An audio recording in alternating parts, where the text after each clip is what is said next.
Hi, welcome back to the channel. If you're new here, again, I'm Andre.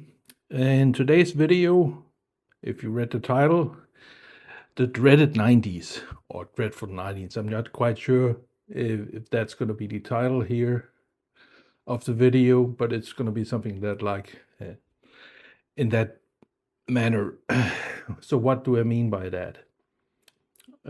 Just as a caveat, I'm born in 1976, so my childhood, youth, adolescence, teens go from 4 to 14 when it comes to the 80s. And that period of time for a young person growing up, a lot of things happen there, and a lot of your taste, in many ways, get informed during that period. So when the 90s came, particularly 92, the music that I liked simply disappeared, more or less, simply because grunge came in. Really, that's the big change in terms of rock music that changed, and alternative came a little bit later on, but it was right on the tail of that. And I didn't like that. I'll say this up front, I am no fan of Nirvana, Pearl Jam, Soundgarden, or Alice in Chains. In some aspect, you'll see when we go through this video. And it's not because I think they are the fault that the music of the 80s died. They were just what came after. If you, dear viewer who's watching, lived through the 80s, and especially the late 80s, in terms of hard rock and rock music and hair metal and all that stuff, by the late 80s, things had gotten basically ridiculous, more or less. The excess which the late 80s really represented had gotten out of hand. There are really two instances you can point to where the fall was coming. In 1988, a documentary came out of a documentary called The Decline of Western Civilization. Part 2 came out in 1988, and I think it's called The Metal Years, and it follows all the metal bands or the LA bands around. And one particular scene in that documentary is Chris Holmes, the lead guitar player of Wasp at the time, lying in the pool, completely drunk out of his mind, with a bottle of vodka or something in his hand and being interviewed. And his mother is sitting in a lawn chair by the pool while he's being interviewed. And it's a bizarre scene. Chris has later stated that that scene was staged, that he wasn't drunk. The director claims something else, but that is usually where I've always heard that was the pinpoint where people saw the really dark side of, pardon me, of the LA scene and the collapse coming of it. That really excess had taken over. It was no longer party girls and all that stuff. It had taken, and you could also see that once we hit 1989, that the albums that came out, the bands that survived, all bands cleaned up. And Mötley Crüe, that was Dr. Feelgood 1989 was their album where they all had cleaned up. They weren't drunk or on drugs or anything really. And you could tell that with the album's quality and everything. And so with others, other records that came out in 1991 and so forth, people were making a revision of everything, looking back at their lives during the early 80s and trying to shovel everything together into an album in some sort.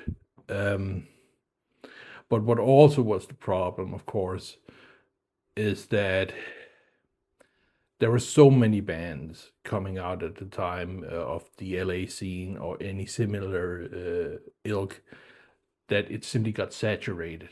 You can find on the internet an interview with Dee Snider of Twisted Sister, of course, brain fart, sorry, talking about that in 1987, Twisted Sister was still on the top of the world in terms of being a headlining act. But by 89, the band had broken up.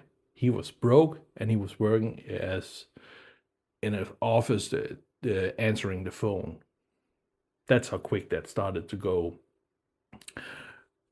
But the real decline came in 92 after Nirvana released Nevermind, Pearl Jam with 10, Alice in Chains with Dirt, and so forth. That everything fell apart, that these bands weren't selling anymore, and everything shifted, that the idea of excess became unmarketable in basic terms, because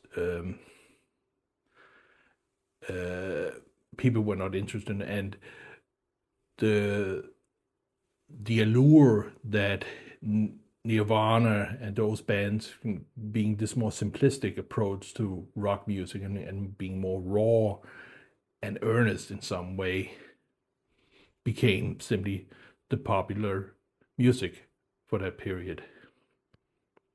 And I hated it. I do.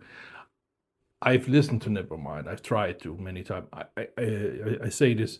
I think Smells Like Teen Spirit is a great song. Great song. Great video and everything. Rest of the album, I don't care for. Bleach, the previous record, is fucking trash. Fucking trash. People praising that album, I don't understand. I will give you that, again, the rawness of it and the allure of that at that time is in, but having Kurt Cobain being a fellow lefty like me, screeching like those words, army, army, army. No. Can I please have some decent melody, blah, blah, blah, and so forth. So that's my bias and caveat to this. So what I'm going to talk about in this video again is I've looked through my CD collection and took out all the albums I bought during the 90s, either on vinyl or on CD at time that helped me get through the 90s. The music that still I thought was good, that really inspired me both as a guitar player and as someone interested in music and listening to music during a time where rock music and metal, everything was really going for a transition. Plus the music industry during the later 90s went for a big transition because of the internet really rolling out into the world, and file sharing, Napster, and all that. I'll talk about this maybe during the video, so we'll see. So I have the first stack here, and it's alphabetically ordered, so let's get to it. So the first record is starting at A, AC/DC's Razor's Edge. I originally bought this album on vinyl back in 91, I think, a year after it came out.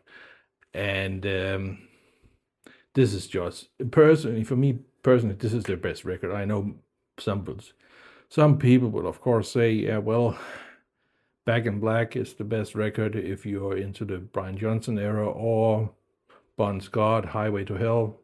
Take your pick. For me, this is the great record, best record of them. Because again, MTV, all that stuff, Thunderstruck, music video and everything. Plus, this album is again produced by Bruce Fairbrain, mixed by Mike Frazier, and this is the album where AC/DC, in sound-wise, became a little more modern sounding than they have done ever since, because after this album, the follow-up album didn't sound like that. They went back to the more basic sound that they had during the 80s and 70s, everything more straight to it. This is more production-wise, and that's not bad they went back, but this is something very particular for them. sound-wise, because they worked with Bruce Fairbairn, who was at the time becoming one of the top producers within the industry, because he produced basically everything, all the big records at the time and so forth. So this is really, I can still listen to this record and still Thunderstruck, Money Talks, just and it's AC/DC. You know what you're getting. You're getting the same record more or less every time, and that's good. That's great. The criticism that they always made fun of it. You can find an old interview from the early '80s, I think, where they have released their fifth or sixth album. They say, well, that's what we do. As they make no qualms about it, and they shouldn't, because it's fucking great. I've seen them live 3 or 4 times. I got lucky seeing them with Axl when he replaced Bryan because of his ear thing before he came back again, and that was great. Axl did a great job. People who bitch about that, listen to it. Axl actually fit, and I thought when he offered it that he would be a great choice, because when he can sing, because his voice nowadays is a bit sketchy. He has that raunchiness in his voice, like Bryan. Very different, his own style, of course, but he was a good choice to say, hey, you need help, I'm willing to help, and it was great. The reason why we were originally, at least I remember buying the tickets for the tour, was to see, is he gonna throw a hissy fit, because Axl is known for walking out on concerts, especially in the early 90s when you had the riots. I can't remember where, because he was unhappy with how security handled something, and then he handled it. You can see that video, of course, on the internet and as well. But yeah, this was it's a banger album and a good start to the 90s and everything. So everything is looking up. And then more on the softer side of rock, Bryan Adams, his Waking Up the Neighbours album came out in 91, produced by Mötley, who also produced Def Leppard and so forth. And this is just, there's again a perfect record in the style. But if you want to critique the album, it's like Bryan Adams, it's the same record that you made like in 1984 with Reckless and everything, and that's okay. You don't need to change. It works. It sounds. But again, this is this early 90s production you're getting here. Plus, this is the album. What is it called? The song again? Everything I Do, of course. The track for the Robin Hood, where Robin Hood all of a sudden spoke American, and Little John, let's say, had gotten a tan, so to speak. But yeah, it's still a fun movie at the end of the day. Kevin Costner's great, Morgan Freeman's great, and it's a fun movie. But this is a great record if you're into the more softer rock, and it was a big album from Bryan Adams. I remember Everything I Do was on constant airplay on MTV, constantly. And it's a great song, and it's a great music video, everything's great. And all the other singles on it are great. There's not one bad song on here. Father Died, Go to Heaven is great, Vanishing, and so forth. It's just a Can't Stop Thing You Start, great video, great song. Everything is so good on this. And again, it doesn't sound dated. It sounds fresh, could have been released yesterday, and so forth. So, also, so far so good, right? So now we get to this record here, Aerosmith, Get a Grip, released in 1993. Also, Get a Grip is also lovingly called Pump 2. And for those who may not know what that means, in 1989, Aerosmith released their best-selling record, Pump. And this is the follow-up to Permanent Vacation, which was their big return as a band, because again, Aerosmith is a 70s band. Their heyday really was the 70s with Toys in the Attic and so forth.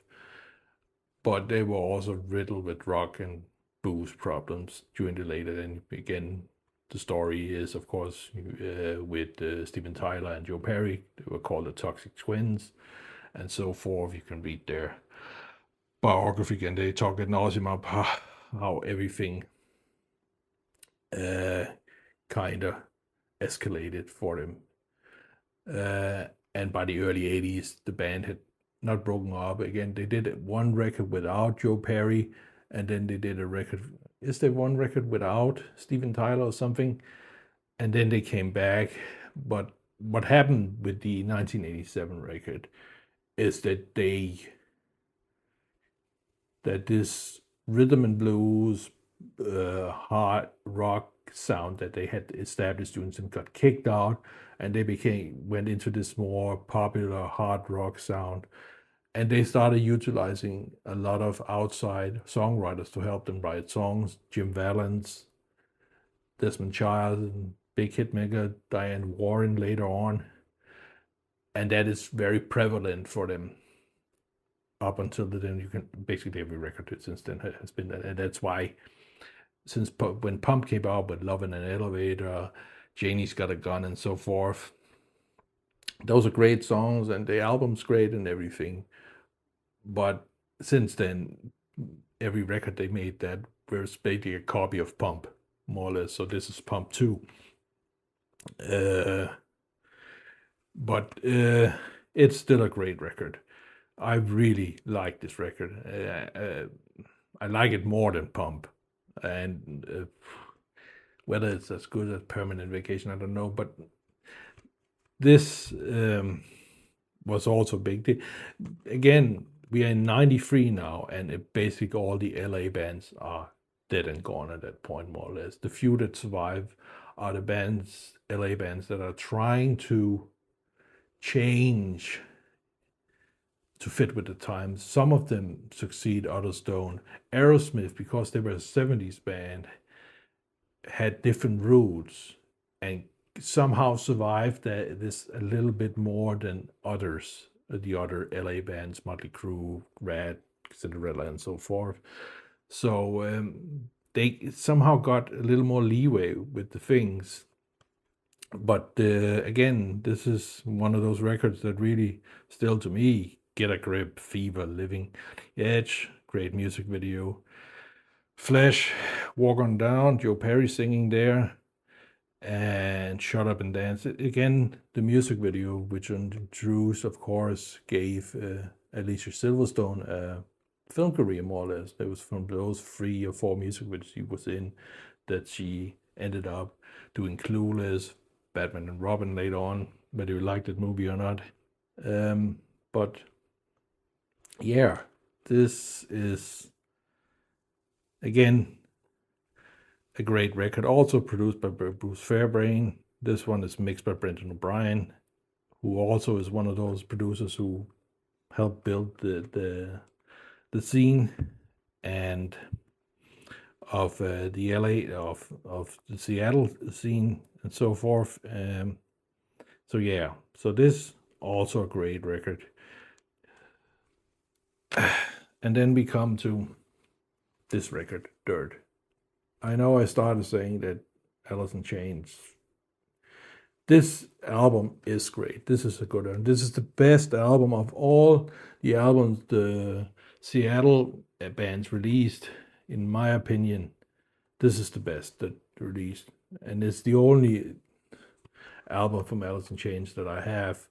And I've listened to, I know people talk ad nauseum about Jar of Flies. I remember I tried to listen to Jar of Flies, and it's absolutely not my thing. It's fucking, again, terrible.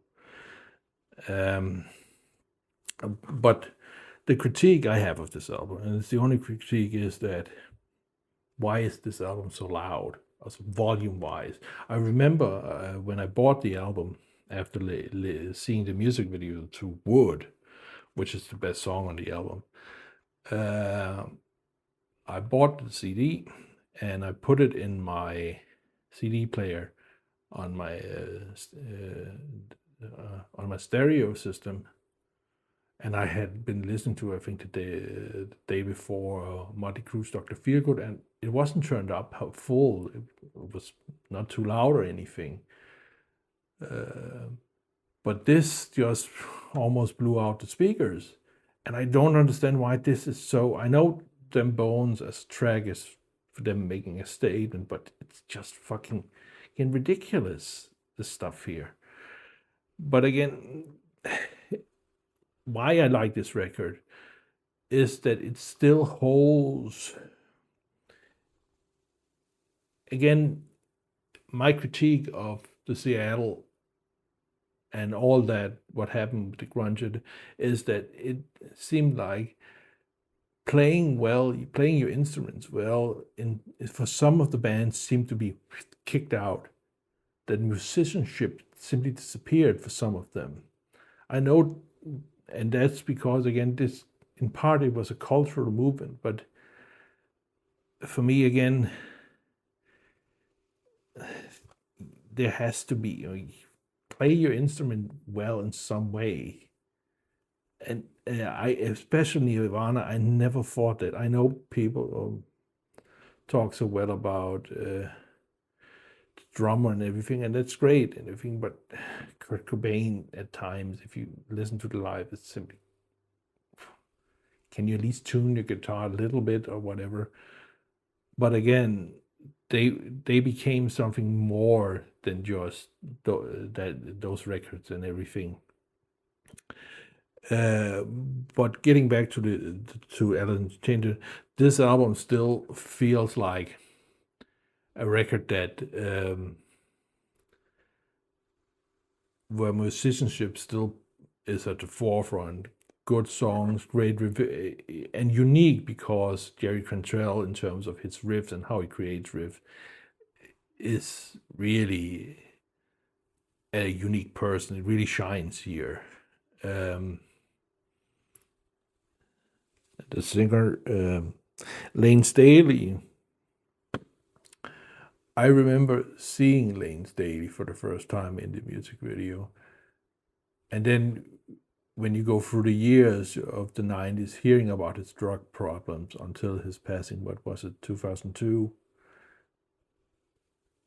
it never surprised me that he passed away from drug overdose and so forth. Because looking at him, that I don't know if there's just certain people you meet in life where you can look at them and you can not predict, but you see something, a struggle in them that they will never overcome. And he's one of those people. I remember seeing and thinking, oh, he will not last that long. And he sadly, well, he lasted until 2002. But I don't want to be rude saying this, but he appeared to be what I would call a druggie. Someone who was riddled with drug problems, more or less, at least how he looked physically. And that's sad, because he was a unique singer in so many ways. But again, leaving that aside, this is a great record, and it's the best record out of all of the Seattle stuff. Again, I'm sorry for repeating myself, but I don't know, you can roast me in the comments or whatever. But again, don't tell me Jar Flies is better. Really don't, because it isn't. My humble opinion, of course, but yeah. But again, this is where more popular music was going at the time. And if you ask me, so okay, I know I'm going off tangents, but I will say this: if you ask me, I usually say 1993 is when music died for me. That like music was dead. And when I say that, I mean I mean pop music. I don't mean the pop music as in the style, but it in just what is popular and in that. And that's simply because grunge had taken really over in '93. Everything had changed. All the acts that I liked from the '80s were either completely gone again, or we're shifting gears into something because the record company said, but you need to sound like that if you want to keep. And I will mention other acts who got caught under that foot of change and didn't produce anything afterwards, or couldn't release records and so forth. So that's that. That's my little rant about this. Now we come into something a little bit different. The next act is a German band, a German punk band called the Ärzte. This is their 2 records, 96, 97. Because in Europe, specifically in Denmark and in Scandinavia, was that in the mid-90s,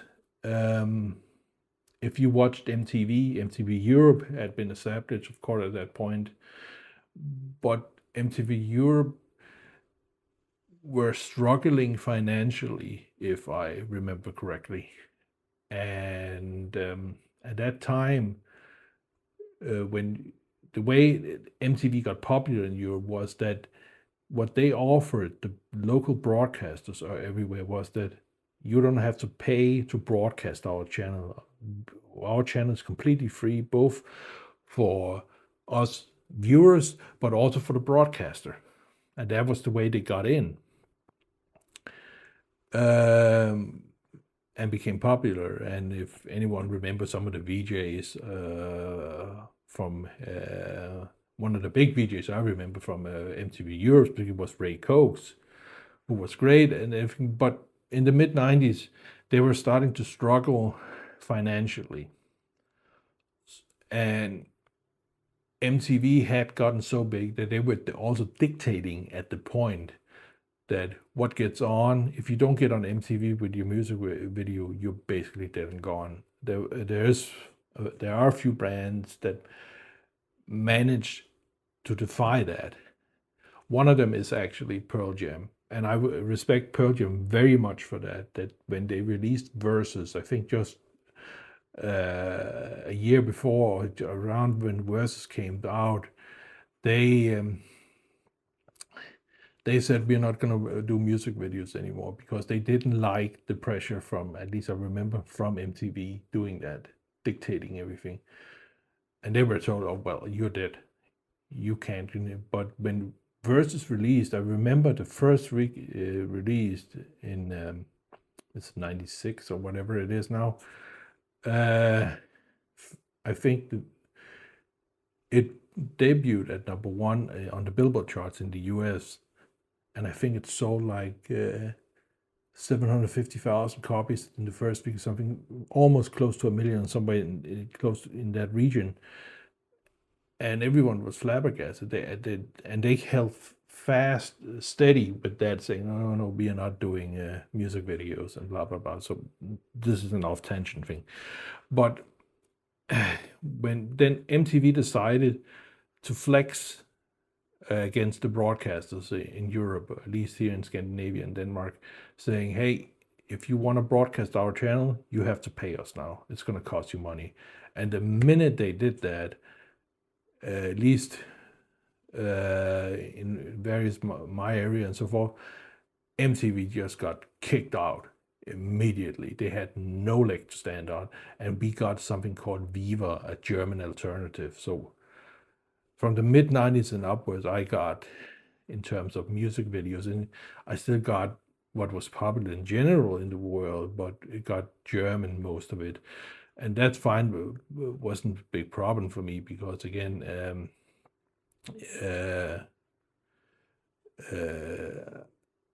because I'm half Algerian in terms of ethnicity and Danish, my initial language I learned wasn't Danish. I learned German first. So German, and I watched a lot of German TV.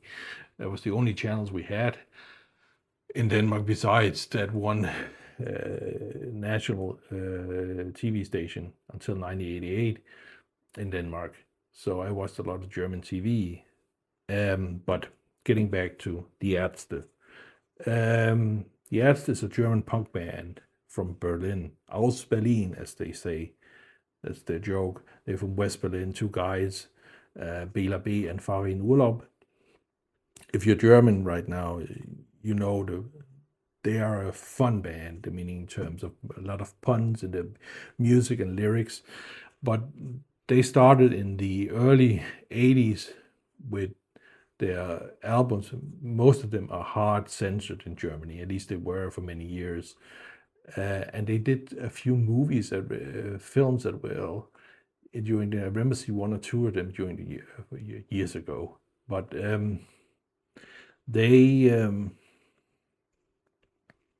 they split up in the late 80s, I think, because their bass player passed away from, again, I think also a drug overdose.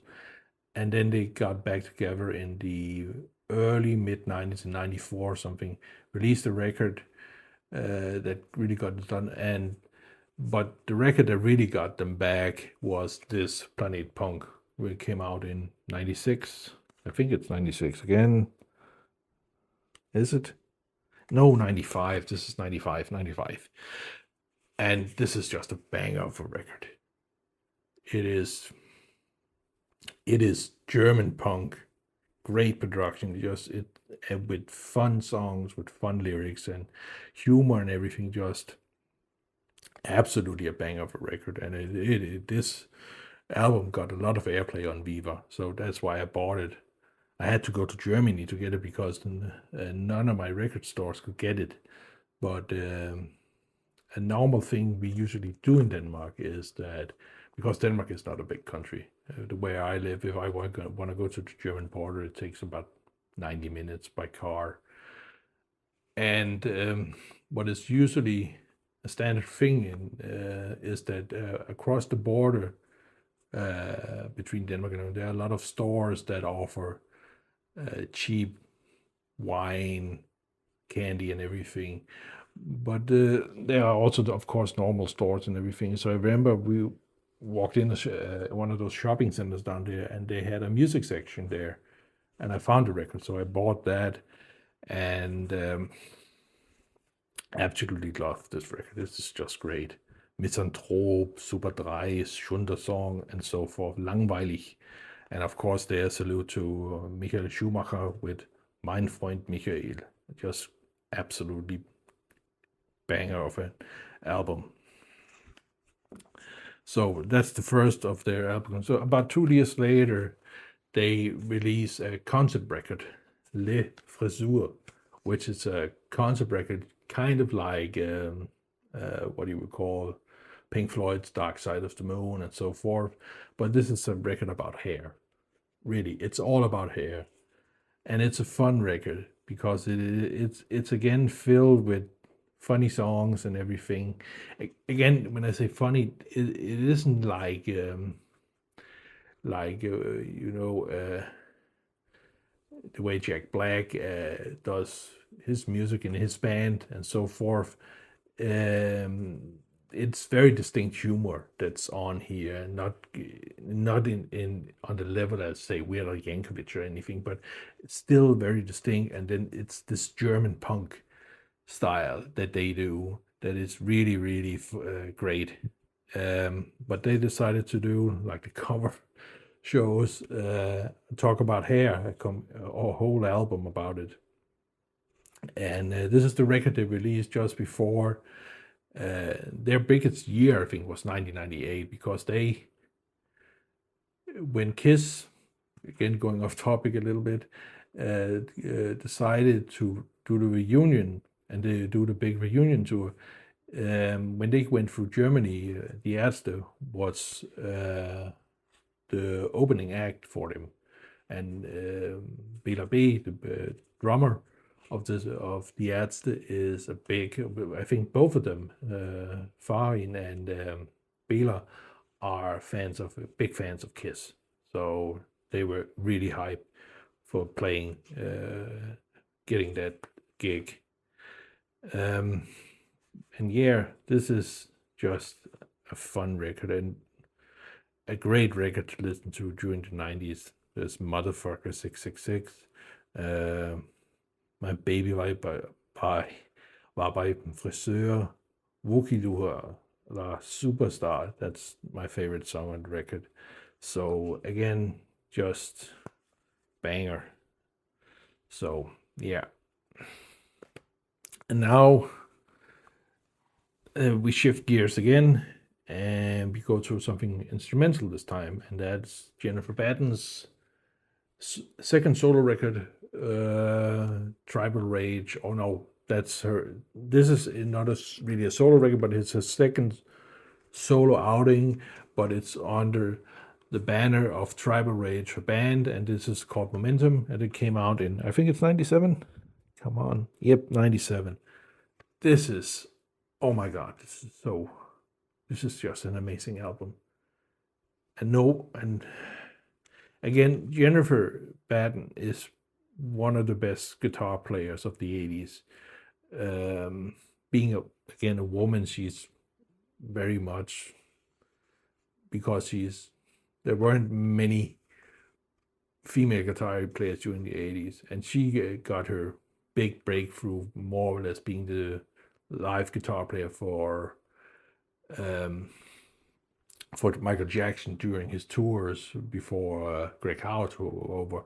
But this album is just so amazing, and it really shows the quirkiness in her way. Her first solo album, which came out in 92, is also really, really good. But and I think most people know that record in terms of the song. She did a cover of Flight of the Bumblebee, where she did her two-handed tapping thing, which she's mostly known for. But this album is filled with really great songs. My favorite is Scotsman in the Caribbean. It's just, there's some absolutely amazing playing on that song. And you can hear really one big influence on this record, and that's Jeff Beck. How much of Jeff Beck is in her playing, and she has absorbed that and done things with it and so forth. It's just amazing. And she ends up, of course, a few years later in, was it 99? Pardon me. Becoming part of his band for a period of time, and those live performances are also amazing, really, really amazing. So this is really, if you're looking for something shreddy that's a bit unique, then I can only recommend this. There's so many wonderful things in this album. It's not really shred because there are so many different styles of music on this. You have this, again, the Scotsman in Caribbean, being with all the Caribbean, and she does everything on guitar with synths and everything. Just absolutely mind-blowing, some of it. Just a great record. So now, the next album here is not an album that came out in the 90s, but I bought it in the 90s because again, if you've seen my previous video on how the albums that an artist influenced me as a guitar player, one of the albums I bought around the same time I became interested in Malmsteen is Jason Becker's first solo record, his Perpetual Burn, which came out in 1988. And this is just, if you consider Malmsteen to be a guitar player on steroids, Jason is a guitar player on super steroids. It's just that he is just one step up from Yngwie in terms of all the shredding, and particularly him being he is the sweep picker of that era of the 80s and 90s, along with Martin Friedman isn't, again, you can tell, again, Jason first started out playing in Cacophony together with Marty Friedman. If you listen to those two records they made together, Get Off and Street Metal Symphony, or whatever the first one is called, that the melodic part of Cacophony is coming from Marty, but the technical aspect, the really technical stuff, is Jason. It's simply Jason, and this is just him letting it all out in terms of everything. It's just, again, if you love shred, this is one of the records you should own in terms of the neoclassical stuff and how the blueprint got from Yngwie got extended into something else, or elevated some. It, again, it's hard to describe. He just does everything here in terms of his playing. The sad thing, of course, with Jason is that he, in 1990, developed, of course, ALS, meaning Lou Gehrig's disease, and shortly after lost his ability to play completely. It's still a mystery that he's still alive today. I know he had a health scare a few years back during later COVID, which I'm again surprised that he survived that, because we have other musicians that didn't survive COVID, but he did. And this is a wonderful, wonderful record. I remember buying it, just being floored. Again, for me, this is a record where I couldn't play this stuff. I could play a little bit of what Yngwie did, but this, again, everything is sweep picking. And I couldn't get sweep picking down for years until 2003, 4. I really started to get it a little bit down. So this was really an eye-opener for me. So, since we are talking about shred, I discovered another guitar player around the same time. During the mid and later 90s, the label, if you were looking for instrumental shred music, you were, of course, listening to what Shrapnel Records were releasing, because they were, Mike Varney was the one who introduced Paul Gilbert, Yngwie Malmsteen, Vinnie Moore, Tony McAlpine, and so forth. During the later 90s, mid-later 90s, the label was still around, but again, shred was more or less dead. But they were still releasing albums, and one artist that came out is this guy here, George Bellis. His two records, both released in 97, I think. I think they were, 97. Yep. And he's a funny guy.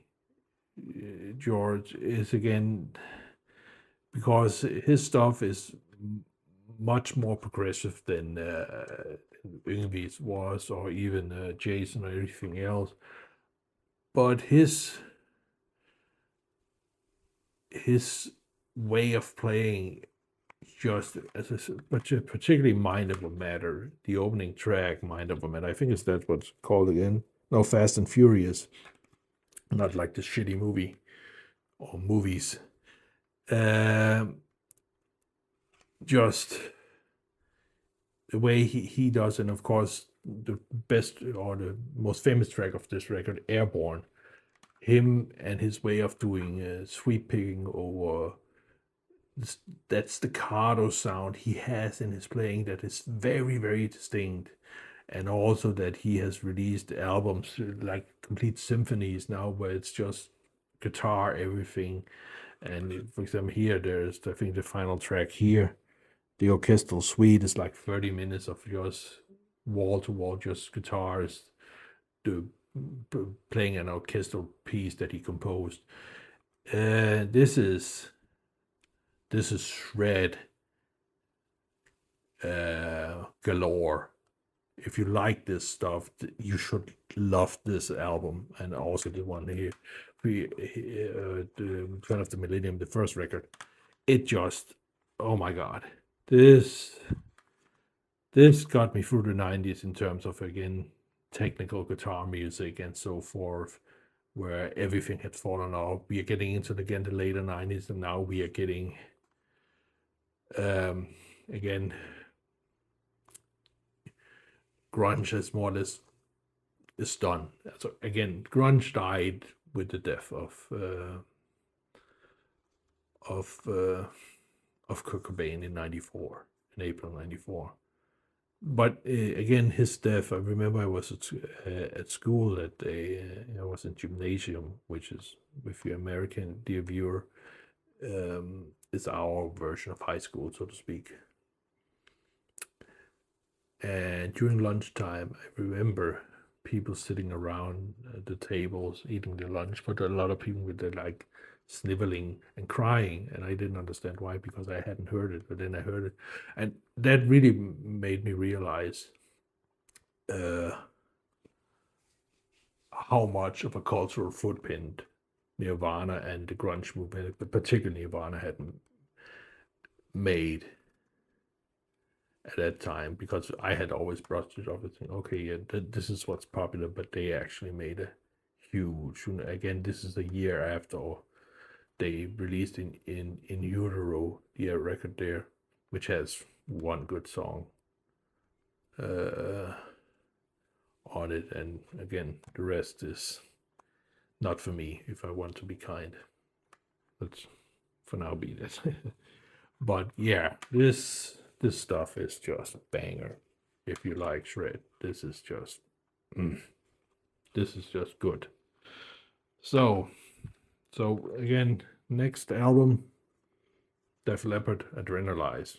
This is their first album in the 90s. This is 92, and this is of course after their second guitar player passed away, and Phil Collins plays everything on this record alone, and Vivian Campbell comes in a year later as the new member of the band. But this also, I think, produced by Mötley. This is just also, this is the last Hail Mary from Def Leppard in terms of their 80s sound, what they started with Pyromania, and of course with Hysteria. And it's a great record. This is, again, if you like that late 80s stuff, this follows right along, and it's great. It's music video, Let's Get Rocked is great. It was one of the first music videos that had predominantly CGI in it and everything. But again, this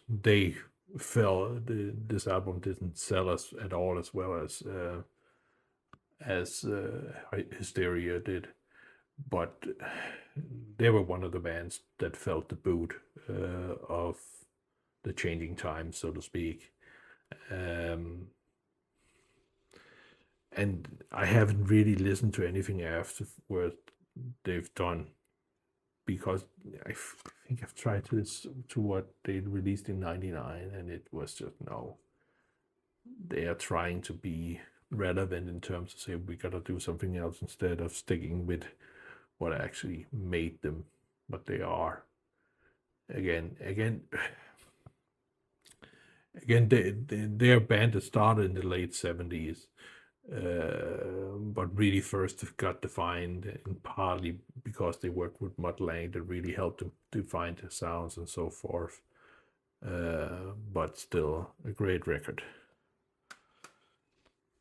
And then I've mentioned this record before. If you would watch my first YouTube video, Extreme.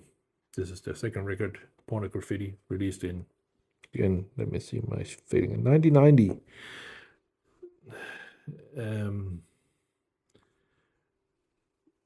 This is, again, this is East Coast Van Halen. Everything you like about Van Halen in terms of musicality, vocals, production, that's on this record. And the raw energy from Nuno on this record, and his playing and everything, and the double tracking of the guitars, it's, everything sounds so gigantic on this record. It's just, it's so good. But it's also a record because the song that what they got known for is More Than Words. Okay, the ballad, the acoustic ballad, which is again the trend that started more or less with them. That now MTV started pushing over doing acoustic ballad and so forth, and then we got MTV Unplugged, and so again, and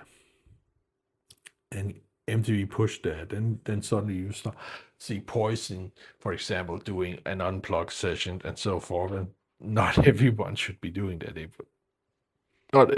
Everything was fitted that format. For example, just again, me going off topic again, Eric Clapton, his MTV Unplugged performance is one of his best-selling records. His acoustic version of Layla, which is a song I don't like. I absolutely hate that song. Okay, I'm just gonna say it. It's a gay riff. The opening riff, I know a lot of people love that opening riff. I just think it's so overhyped for me. It lacks balls. It just lacks. I can't describe it, tell you why, but it just lacks balls.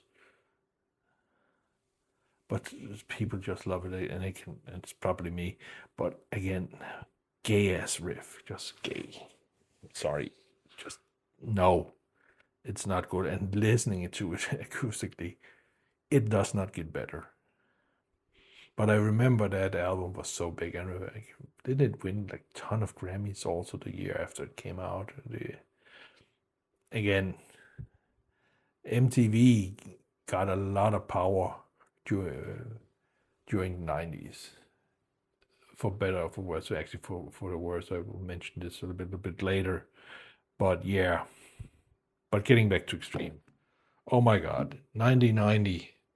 This, if just balls to the wall, hard rock, no horsepower guitar playing.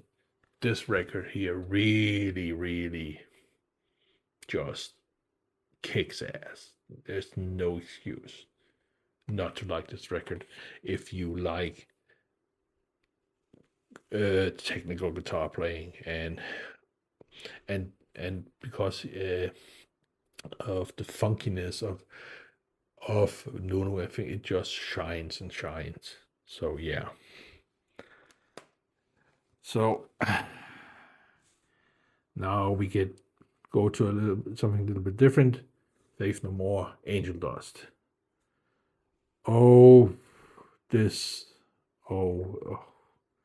This is just a great record also.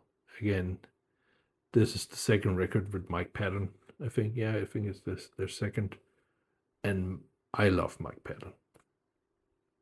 Oh my God, he's probably one of the greatest vocalists alive today. And he has so much dimension in his voice when he does stuff. And on this album, he just kicks ass. And I know, and I would recommend to watch some of the interviews they did around the release of this record, and there are interviews from when they were recording it, and they were not getting along, and it's clear during the interviews, and they are funny shit, because Mike doesn't care. And every interview I think I saw from that time, he's eating lunch or something. It's just funny. But here, just banger. Again, their cover of Easy, the Commodore song, is great. The music video is great. But my favorite song is RV, where Mike Patton is singing in as this character about where he is miserable and everything sucks. It's just so great, so fucking great.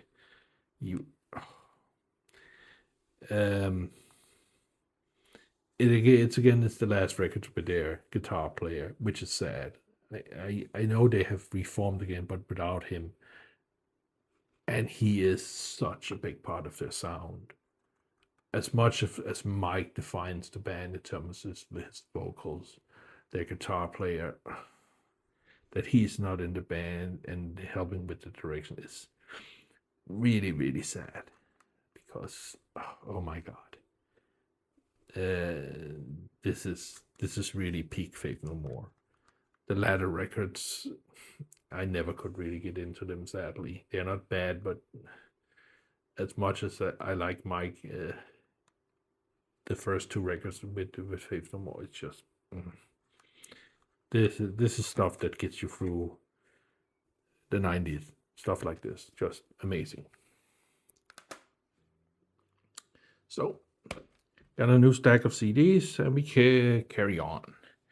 So, the next band is the first outing from Genesis during the 90s, We Can't Dance. From, again, 91? Yeah, I think it's 91, yeah. And this is also a great record. This is not my favorite record from them, but it's my second. My favorite is their 86 record, Invisible Touch. But this album is still great with I Can't Dance and No Son of Mine and Jesus You Know Me. Just a good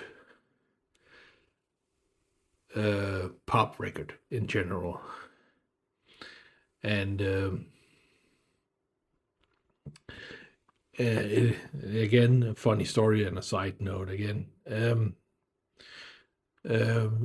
Europe, of course, in the mid-90s, excuse me,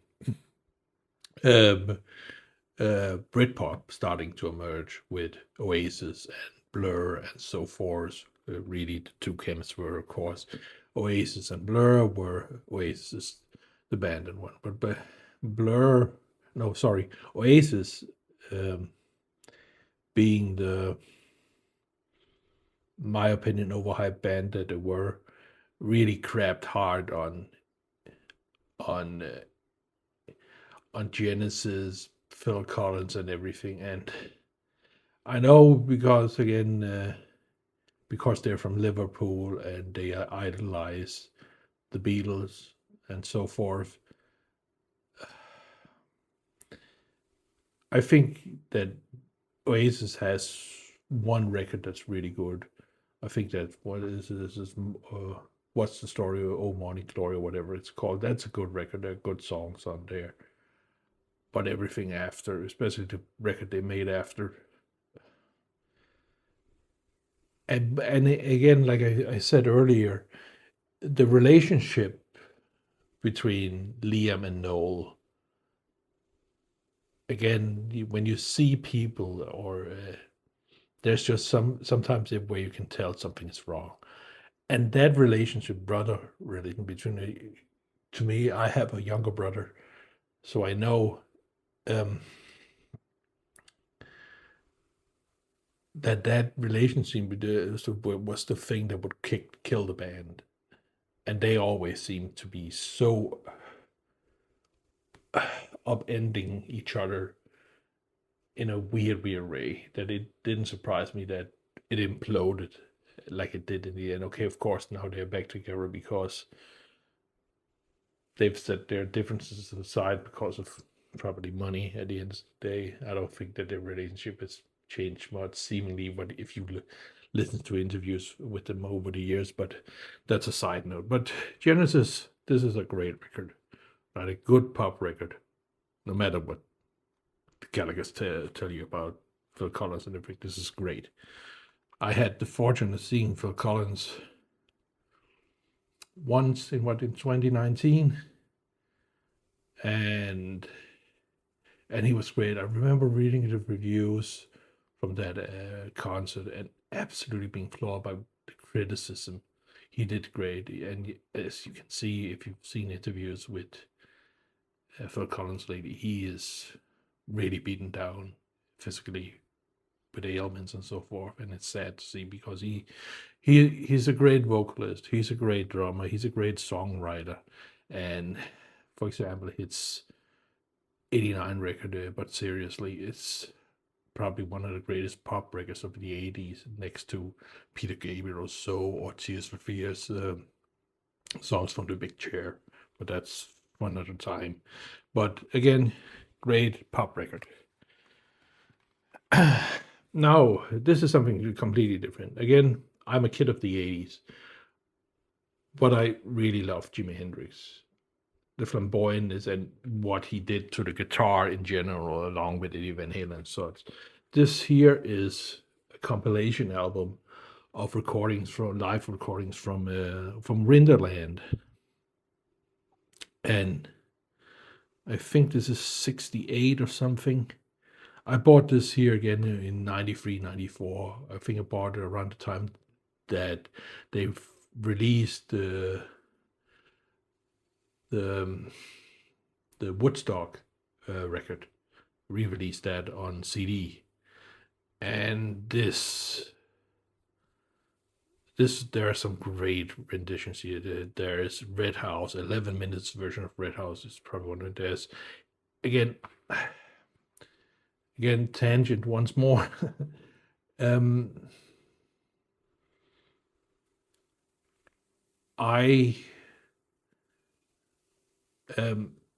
I like Jimi Hendrix a lot and everything, but Eric Clapton, to me, I've never been enamored. He's an extremely, extremely important guitar player in terms of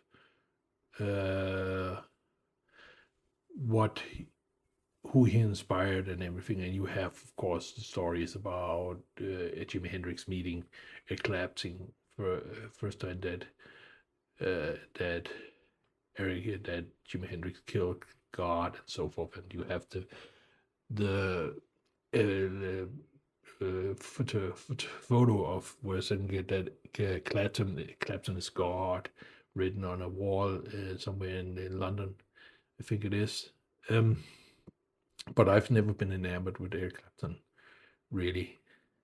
And Cream, I know that's a super group by many people. But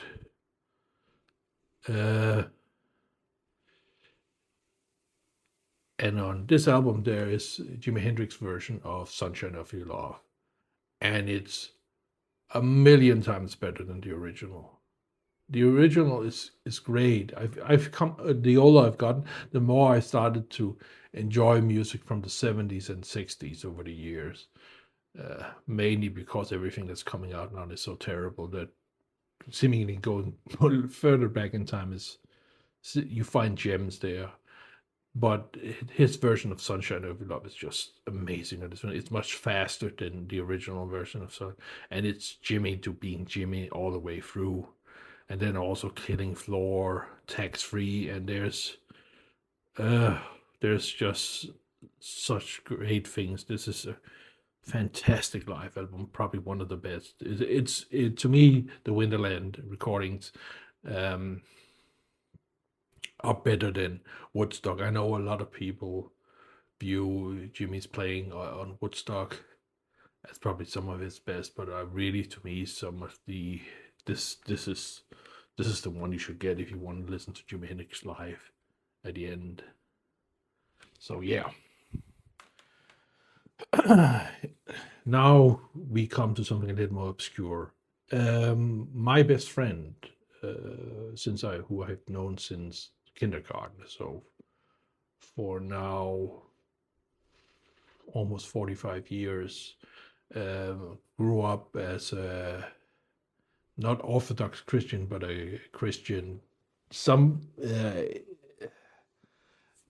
congregation that's similar in some aspects to Mormons. It's a small sect here in Denmark that that his family was a part of. So he listened to a lot of Christian music, and one of the things he listened to, his favorite band was Stryper, and Stryper is great. But one of the other thing he introduced me to is White Cross, another Christian band. And the guitar player in White Cross is Rex Carroll.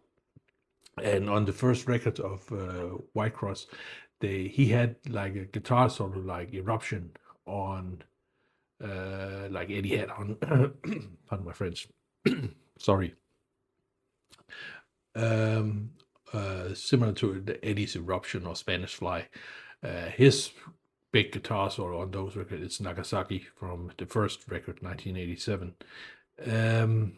But like again, when we come into the 90s, because they were a Christian hair metal band and everything died. In 94, Rex Carroll and Robert Sweet, the drummer from Stryper, along with Tim Gaines, who was the bass player in Stryper, together with a vocalist who can't remember his name right now. I have to look. Jimmy Bennett. They formed like a super group, and so to speak, and that's King James. This is the first record. This comes out in 94, and this is again balls to the wall, hair metal, late 80s, 90s music. And it's just brilliant, unapologetic brilliant. Some of the best playing by Rex Carroll on there. Hard Road to Go. My favorite is Rev Rider. The solo on that, and both the solo and the outros were just amazing stuff. But this is again Hail Mary.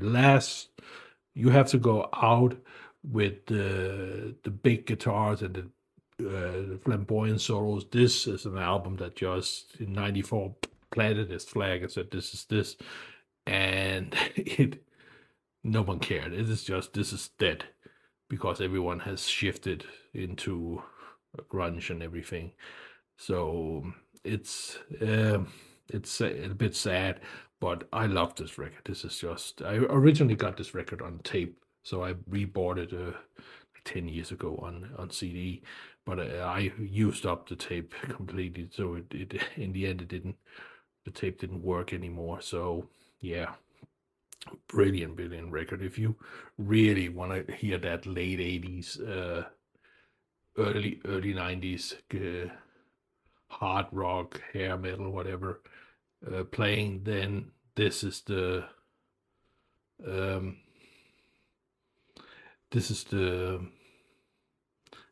an album I would recommend. So yeah. Next up, we go back into the neoclassical stuff. This is 97, and this is and I really mean the neoclassical shred, whatever record to buy. This is Vitalij Kuprij, a Ukrainian keyboard player or pianist, who sadly passed away, I think, in 2022. This is his first solo record. He was the keyboard player in Attention, which was a Shrapnel signed band that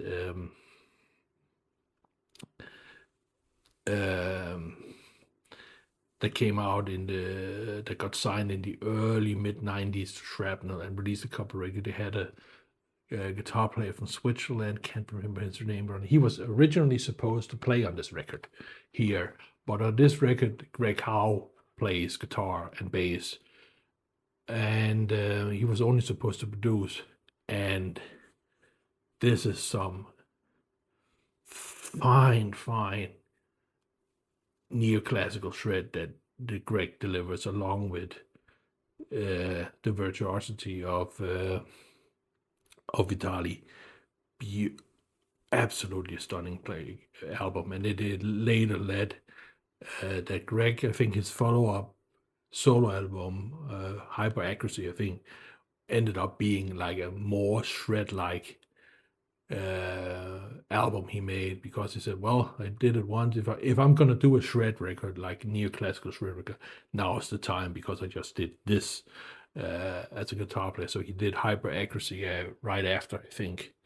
And this, again, everything Yngwie almost released during the 90s. This is for me the defining 90s neoclassical shred record. This is the one you should get if you've never listened to neoclassical shred in the 90s.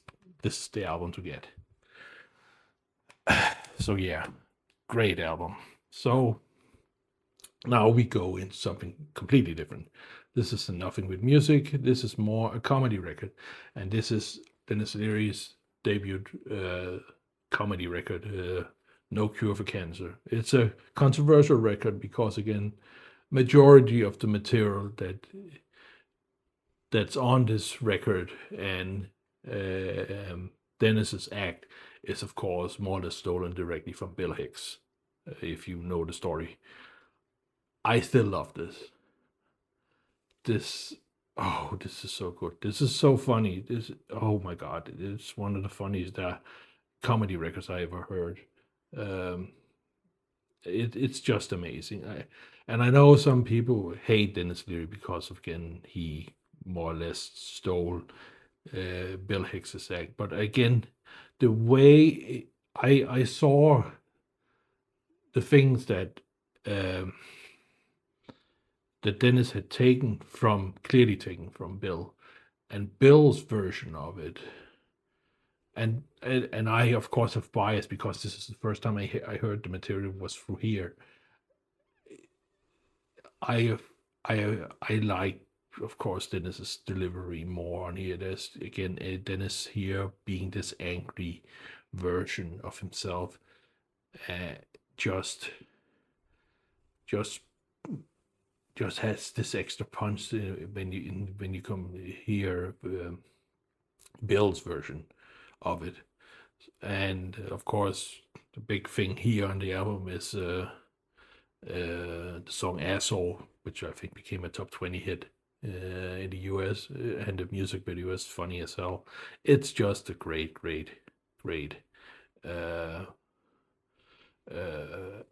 comedy record. I can only recommend. I remember we were on a road trip with my mom and my sister and my little brother, and we played that, and my mother was appalled by it, but she laughed. It just so fun, so much fun. I've listened to this a lot during the 90s. This is again, this was the springboard for Denis Leary getting into acting and his movies and so forth. As you've seen his the show he did during the 2000, the Rescue Me, you can tell where a lot of that type of character came from. It came from this. So great comedy record. Now we go back to, again, some neoclassical shred, and this is Yngwie's most commercial record, really, and that is Fire and Ice.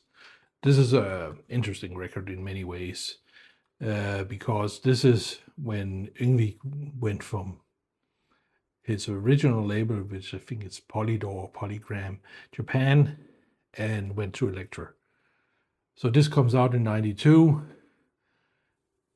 and this album gets basically no promotion because, again, Elektra basically tore up his contract more or less and left him out to dry.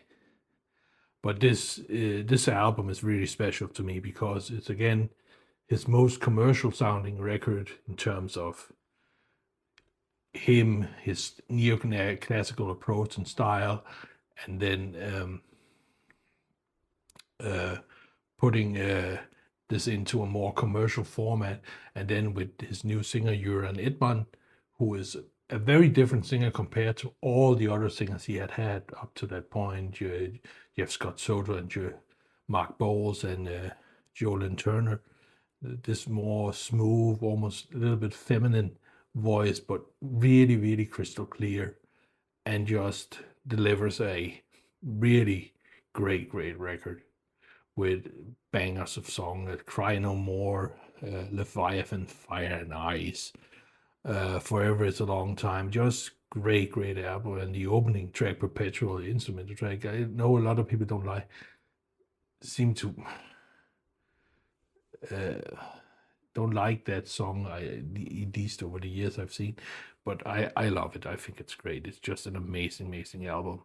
It's unapologetic Yngwie, but it's again him put into a more commercial bag. It's sad that this album didn't get the attention it deserved, because it's, again, this is where the whole band is Swedish, and it shows in some way how the band functions and how everything is. So great album. I can only recommend it. It's not as good as Vitalij Kuprij record in overall terms of the neoclassical albums, but it's up there. It's one of the top 5 for me, at least. So yeah. So now we come to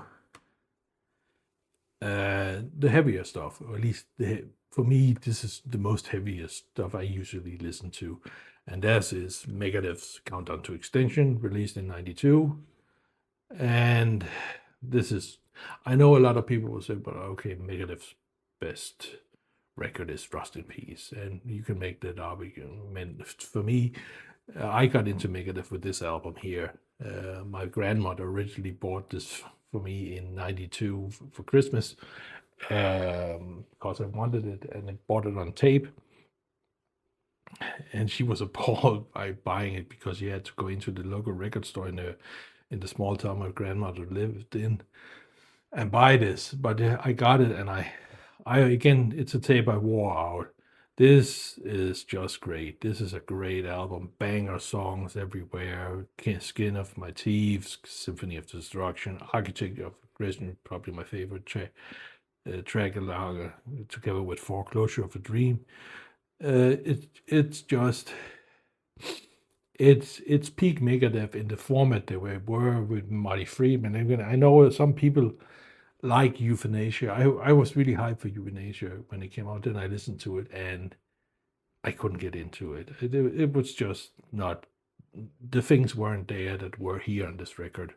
It just really good. And again, this is where I think this is the best-selling Megadeth record. I think it is sold better than Rust in Peace. And then You Call Hard. At that time,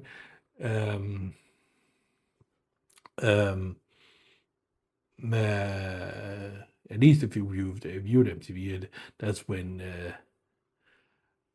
Dave Mustaine got political. He did a lot of ads on political stuff on MTV during the 92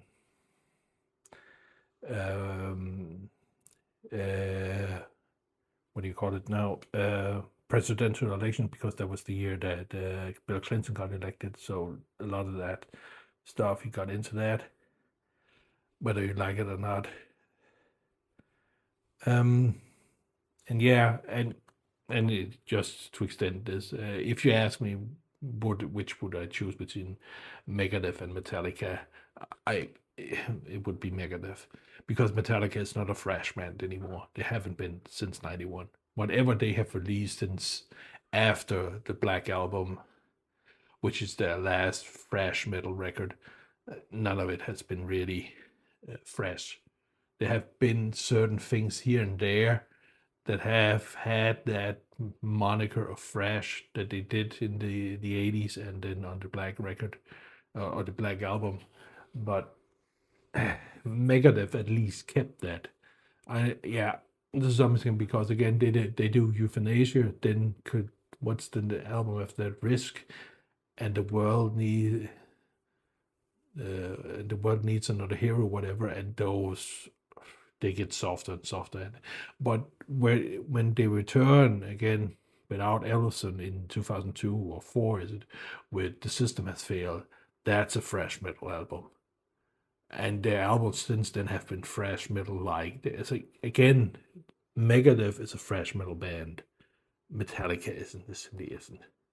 Metallica cashed in everything they did with the Black Album it elevated them to godhood, more or less, within the heavy metal genre or thrash metal genre, but they weren't a heavy thrash metal album, thrash metal act anymore. Because there's a funny story about the Black Album, is that the Black Album was produced by Bob Rock, and the reason it was produced by Bob Rock is, the story at least, is that Lars Ulrich heard Mötley Crüe's Dr. Feelgood and got really excited about the drum sound and said, I want that drum sound for our next album. And that's a funny thing, because Metallica always made very much fun of Mötley Crüe, how much they suck, because Metallica didn't feel like they were part of that LA scene, because they came from the Bay Area, and that was a completely different scene in terms of the acts that came from that area. And that's fair enough.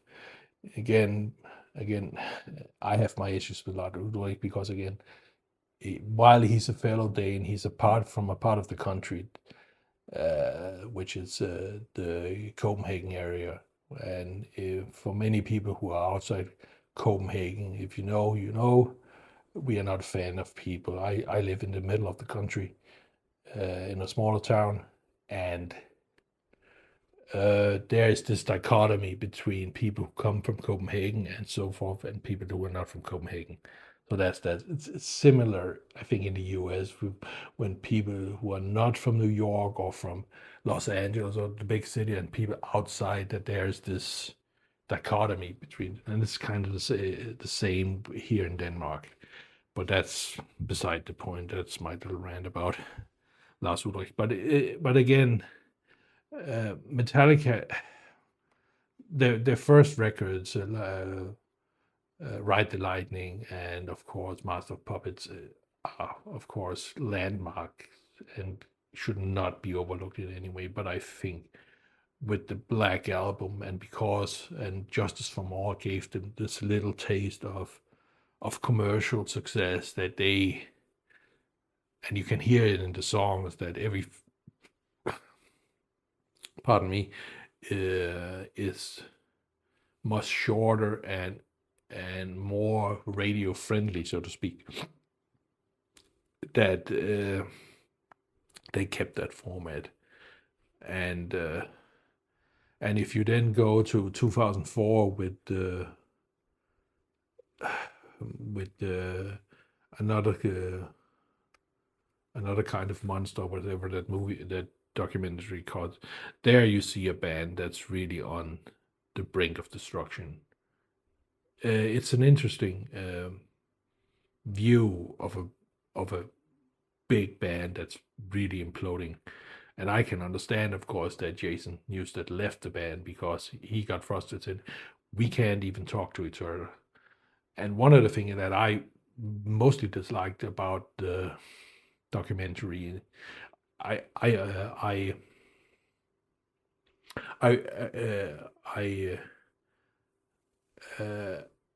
give Metallica a thumbs up for releasing that movie, saying we put that out for what it is, to show the state of the band was in the end.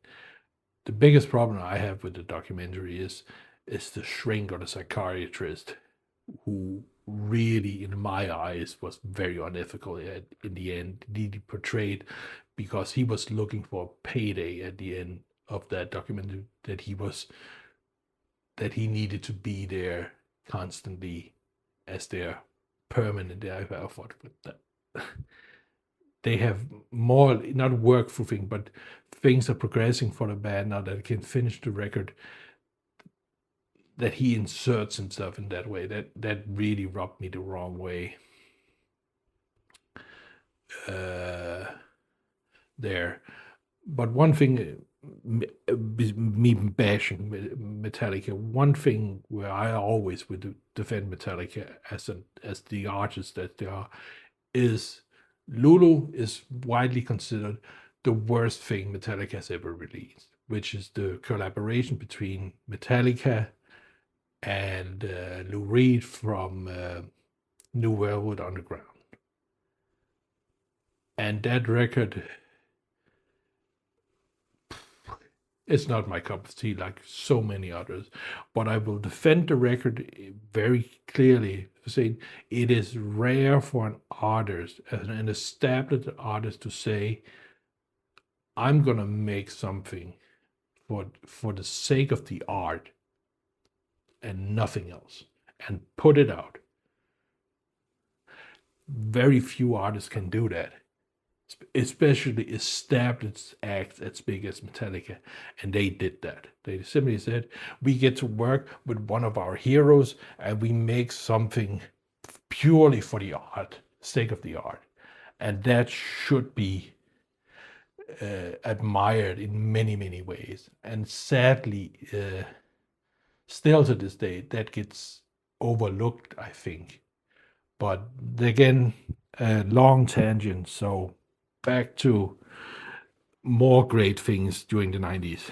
And again, going from Yngwie to George Bellas and Vitalij Kuprij, when you look at the 80s shred, one name you can't overlook is Vinnie Moore and his debut record. This is, I got this again because I got into him during the mid-90s when I started listening to Yngwie. This is 80s shred. Look at that cover. Just look at it. That is just, oh my God, that is 80s all the way. And it's an amazing record. It is, and then with Vinnie's signature Ibanez guitar, his VM 100. Oh my God, this is just so amazing in so many ways. And it is unfair to call Yngwie or Vinnie a clone, because Vinnie is very different from Yngwie. He does a lot of the same typical minor sweep picking licks like Yngwie and sort of Tony McCallum, but he has a completely different approach by many other things. So this record here is just a kiss of from the gods in terms of, if you again love shred, neoclassical shred, this is something that has to be in your collection. This is again one of the records that launched Shrapnel Records, along with Yngwie's first record with Steeler before he went and did his solo stuff. And then you have Tony McAlpine's first record and so forth. But this is awesome stuff. And here in '95. This is where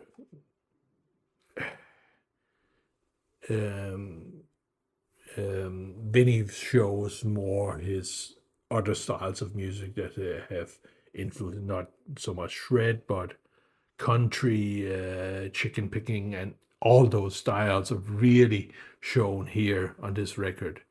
There's no really neoclassical. This is just good rock, hard rock album. They are released in '95. This album took a long time because Vinnie's previous album, Meltdown, which came out in '91, I think, was released on Relativity Records, with the same label that Steve Vai and Joe Satriani were on. But in '90, can't remember, 94, 95, Relativity record goes under and gets bought by Sony. And so that's why when you see Steve's and Joe's records from the mid-90s and forward, they're released under Epic Sony. Because they got taken there. Vinnie got buried.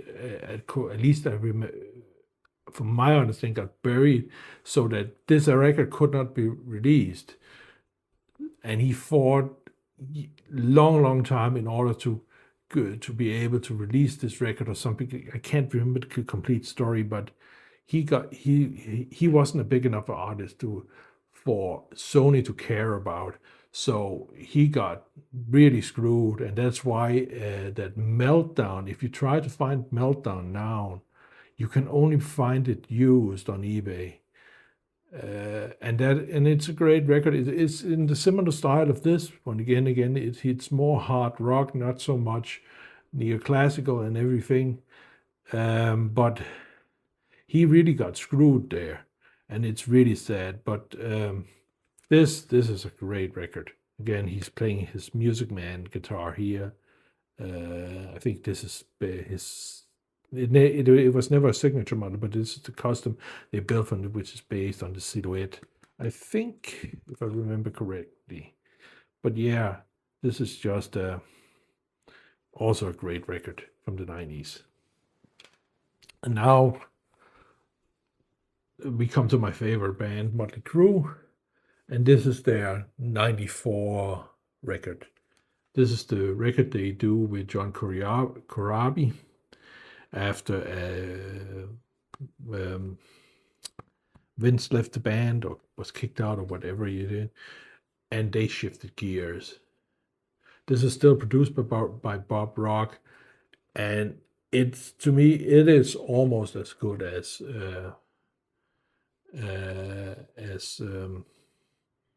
Dr. Feelgood. The opening track, Power to the Music, has single-handedly Tommy Lee's best drumming on it. That breakdown in the middle of the song and in his short drum fill there, just excellent. But it's a very different record. There are still guitar solos on the record, but everything is minimized. But there's just the production and tightness of everything just holds up. But the tour, I remember they had to, I can't remember if they completed the tour or everything, but that's when Mötley Crüe really felt that, okay, our popularity has really driven. I think they started playing stadium-sized places, and at the end they played smaller clubs because they couldn't. Nobody was interested. People had moved on, sadly, but it's still a great record. It's the shift that happened, basically. So, and since we were talking about Vince Neil, after Vince was kicked out of the band or left again, he released this 93. This is again one of those Hail Marys. This is again balls to the wall, hair metal thing record that has Steve Stevens' best playing on it. It is just full on, and you can see if you look at the picture here, just unapologetically this, and it's just amazing. Again, Steve, some of his best playing on it, and he has his typical flamenco section on here with the edge. Just, oh my God, it's just wonderful. I still listen to this from time to time. It's just a great record. No excuses if you really love that 80s sound or guitar playing, just amazing. And now we go, not hard rock, but again, something wonderful.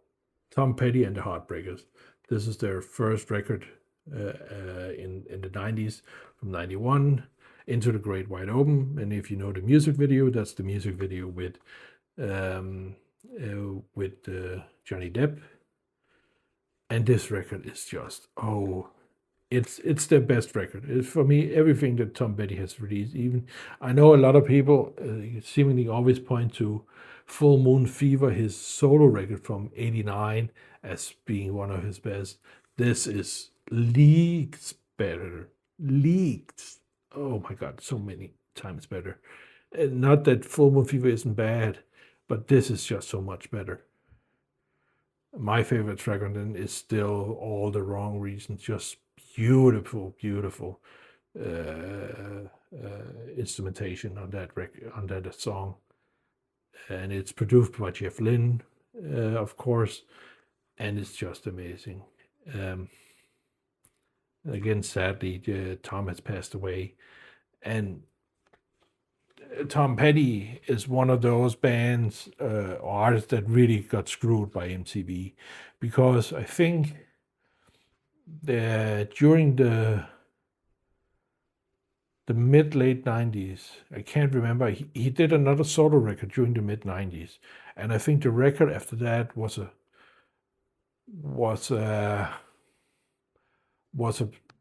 Tom Petty and the Heartbreakers record, and they made a music video for one of the songs and presented to MTV, and the music video was just them playing live. It wasn't anything special, and MTV said, "No thanks, we don't want that," and that killed the record. Just that just done. No, thank you. That was the power that MTV had in the day. That they really set the direction for music in many ways. And if you whoever's watching right now have listened to Billy Corgan from Smashing Pumpkins, his podcast, he has an interview, I can't remember with who, where he talks about the late 90s and the cultural shift that happened, that he saw that rock music got replaced by rap music, and it really did. That in the late 80s, gangster rap, as you would call it, came up. You had Two Live Crew, NWA, and similar artists coming up there, Public Enemy, and so forth. And that was great if you liked that at the point, but it killed everything else within the rap genre. It really did. Because if you look at the rap genre now, over the past 25 years, it's all a derivative of what they started. There is very little, in my opinion, diversity within it, within the genre, at least what gets popular and what is culturally promoted, sadly. That's just my rant. You can take it as racist or whatever you want. I don't care, but it is what it is. In the mid-80s, if you listen to rap music, there was a lot more eclectic and interesting stuff to listen to. Is that the only big artist that I always look back on, in the 90s at least, for rap artists, that wasn't within that NWA similar culture, was Will Smith, really, at the end, who was a more clean act and so forth, and did his own thing, and it worked. He paired it, of course, with his film career and everything, but it really killed. And going back to Billy Corgan, the reason he talked about it is because he like he says, rock doesn't really have a cultural footprint today, and he's right, it doesn't. It is really rap and it derivatives that has the cultural footprint, and you can argue whether that's a good thing or bad thing. I think it's a bad thing because it's all based on sampling. There's no real musical playing. Everything is programmed down or quantized or whatever to hell, and you can't find a real instrument somewhere in some of those songs or whatever it is. I know some people will defend Kanye West or whatever. Again, I can't find head or tail in Kanye West, whether he's on his medication or he's off it. He may be a great artist. I never cared for anything he has ever released. Truly. Again, because I just hear a derivative version of NWA or whatever, and if I want to listen to this, then I just listen to what NWA released in 1990 or whatever. And again, the only rap record I own really is Apocalypse Now by the Public Enemy #1 from '91. That's a great, great rap album. Absolutely amazing. But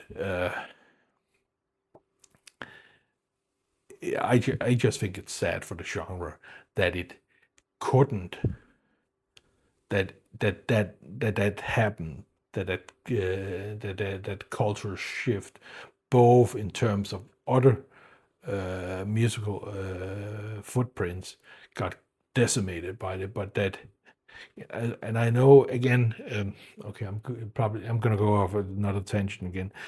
Eminem, I think, is the most interesting artist that has come out of the rap culture in the past 25 years, because I think he has such a unique way of performing and delivering his lyrics and everything that but he doesn't.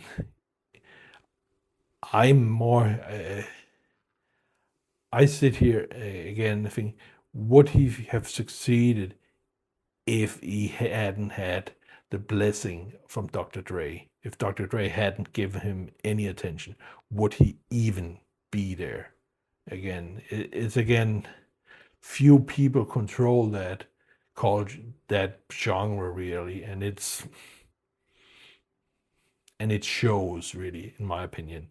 So that's tangent, and so let's get back to my second favorite band, which is Poison. This is their '93 record, Native Tongue. I've talked in my first video a lot about Flesh and Blood. I won't repeat myself here, but Native Tongue is also a excellent record.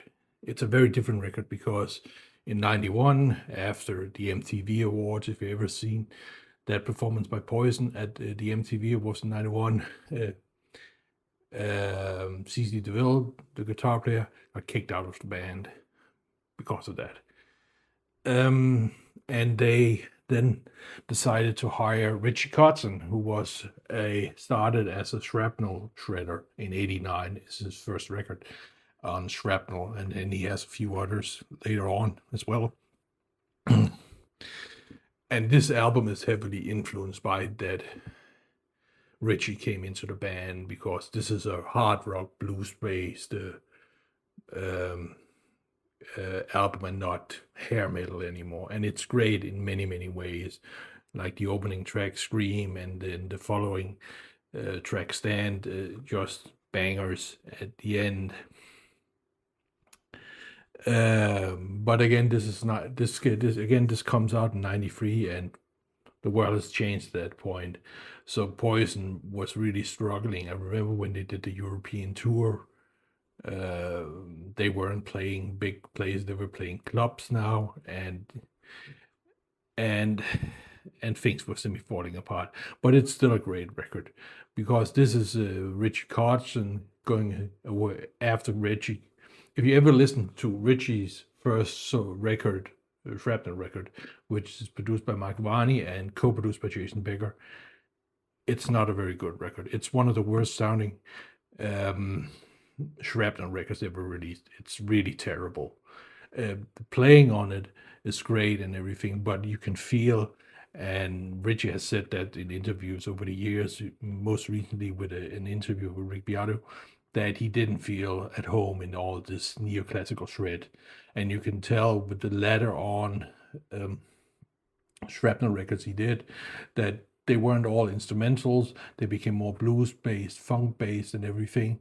That was in that style was more in his element. Plus, he stopped playing Ibanez guitars and then switched to Fenders, mostly his Telecaster. And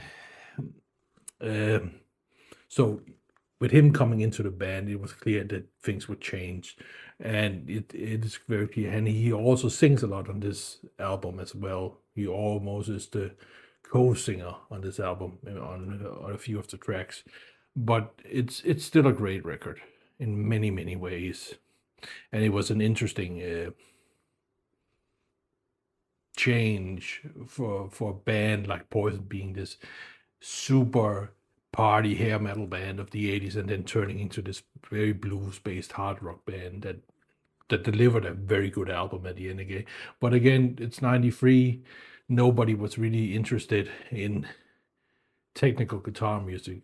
The biggest critique I have of this album is not of the album, it's of Richie Kotzen, because when you see there's one live record, which is based on live VHS DVD that came out. He really butchers many of the original songs. He plays the rhythm set parts fine, but the solos he F's around a lot, which I never really appreciate. And he has said that he really didn't prepare for the songs or anything, because he thought that those are very simple songs, so I don't have to do much work, and it kind of shows. He's still everything that he plays live from this record he does well, because that's him. But again, also the story, of course, is he gets kicked out of the band at the end during the tour, I think it was, because he ended up fooling around with Ricky Rockets, the drummer's girlfriend or fiance, and then Blue Saraceno comes in and takes over. And then, of course, years later, in 99, 2000, they reunite with CC DeVille. But then again, Poison hasn't really released anything since 2006, their cover albums record they did, which is sad, because I still think they could do some stuff. But they are more, again, like Kiss, Mötley Crüe, and some of the other bands, is that our audience they aren't really interested in new stuff from us. They are interested in the hits and our heyday music. So that's what we are going to focus on. And they have great success in, because they have done now, 3 or 4 of those big stadium tours in the US that are sold out almost every time. I really wish they would do one in Europe, because I would like to see them live at some point. But yeah, this was one of those records that also helped me to get through the 90s. And then we come to this band, Queen, and their second greatest hits album. This came out a few months before, I think. Freddie Mercury dies there in, November 91. And I love Queen. And at that time, I didn't have any albums, bought any albums of them. But I remember when I heard that he had passed away, that I, for Christmas, got this greatest system. And this is just a banger of an album. Again, Queen is one of probably the most consistent rock bands of all time in terms of what they released in terms of albums. There were always great songs on each album, no matter, even if you claim, say that jazz is a bad album, there are still good songs on there. They were just consistent. And this, specifically about Greatest Hits 2, part 2 here, is that this is, again, all their songs from the 80s. While the first one is their songs from the 70s. And they're just great. Again, a kind of magic, Radio Gaga. I want it all. There's nothing bad here. But again, Hammer to Fall, One Wishing Us. It's so good. You can't go wrong with Queen at the end of the day. And even though, well, with the passing of Freddie Mercury, the Queen as a band was done at that point. I know they have done, I've seen them live once with, not with Paul Rodgers, with the new singer whose name escapes me. And he does it great. He does his own thing, but he pays very well tribute to Freddie Mercury and so forth. But as a recording artists. Queen was done with the passing of Freddie Mercury. I know they did the one record in '95, which was leftovers that they had from various things they had done up until Freddie's death, and there are some really good songs there as well. Particularly my favorite from that era, from that album, I think it's Winter's Tale. That's a very, very beautiful ballad. But yeah, this is also one of those beautiful, beautiful records that I remember here in the early 90s. So, and then we come to my top 5 greatest guitar players, really, or one of them is Joe Satriani. And again, I've also in my first video talked ad nauseum about my 2 favorite records of his, Extremist and then Time Machine, which were released in 92 and 93. 95, Joe releases his so-called self-titled album, which is his take on doing a blues album. And I have a love-hate relationship with that album.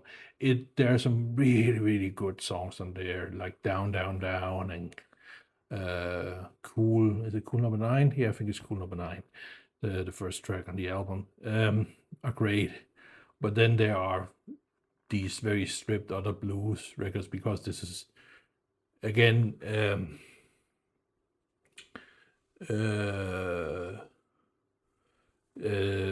Extremist is, of course, produced by Andy Johns of Led Zeppelin fame, and you can hear that. But the 95 record is produced by his older brother, Andy Johns' older brother, who is, of course, most known for producing the Beatles and so forth. And it's a very stripped album because, again, people were going in the mid-90s. The big guitars and all that stuff people were going away from that stuff. So I was kind of miffed, if you can use that word, that he didn't continue on this path. So it's still a great record in many ways, but again, it's not the Extremist, and that's that. But in 98, Joe releases Crystal Planet, and here he comes a little bit back to this. Plus, Stu Hamm plays bass on this album, and it's just a great record. Great songs, particularly Time is my favorite on this record, but there's no bad song on this album here. Second favorite is probably A Train of Angels for me.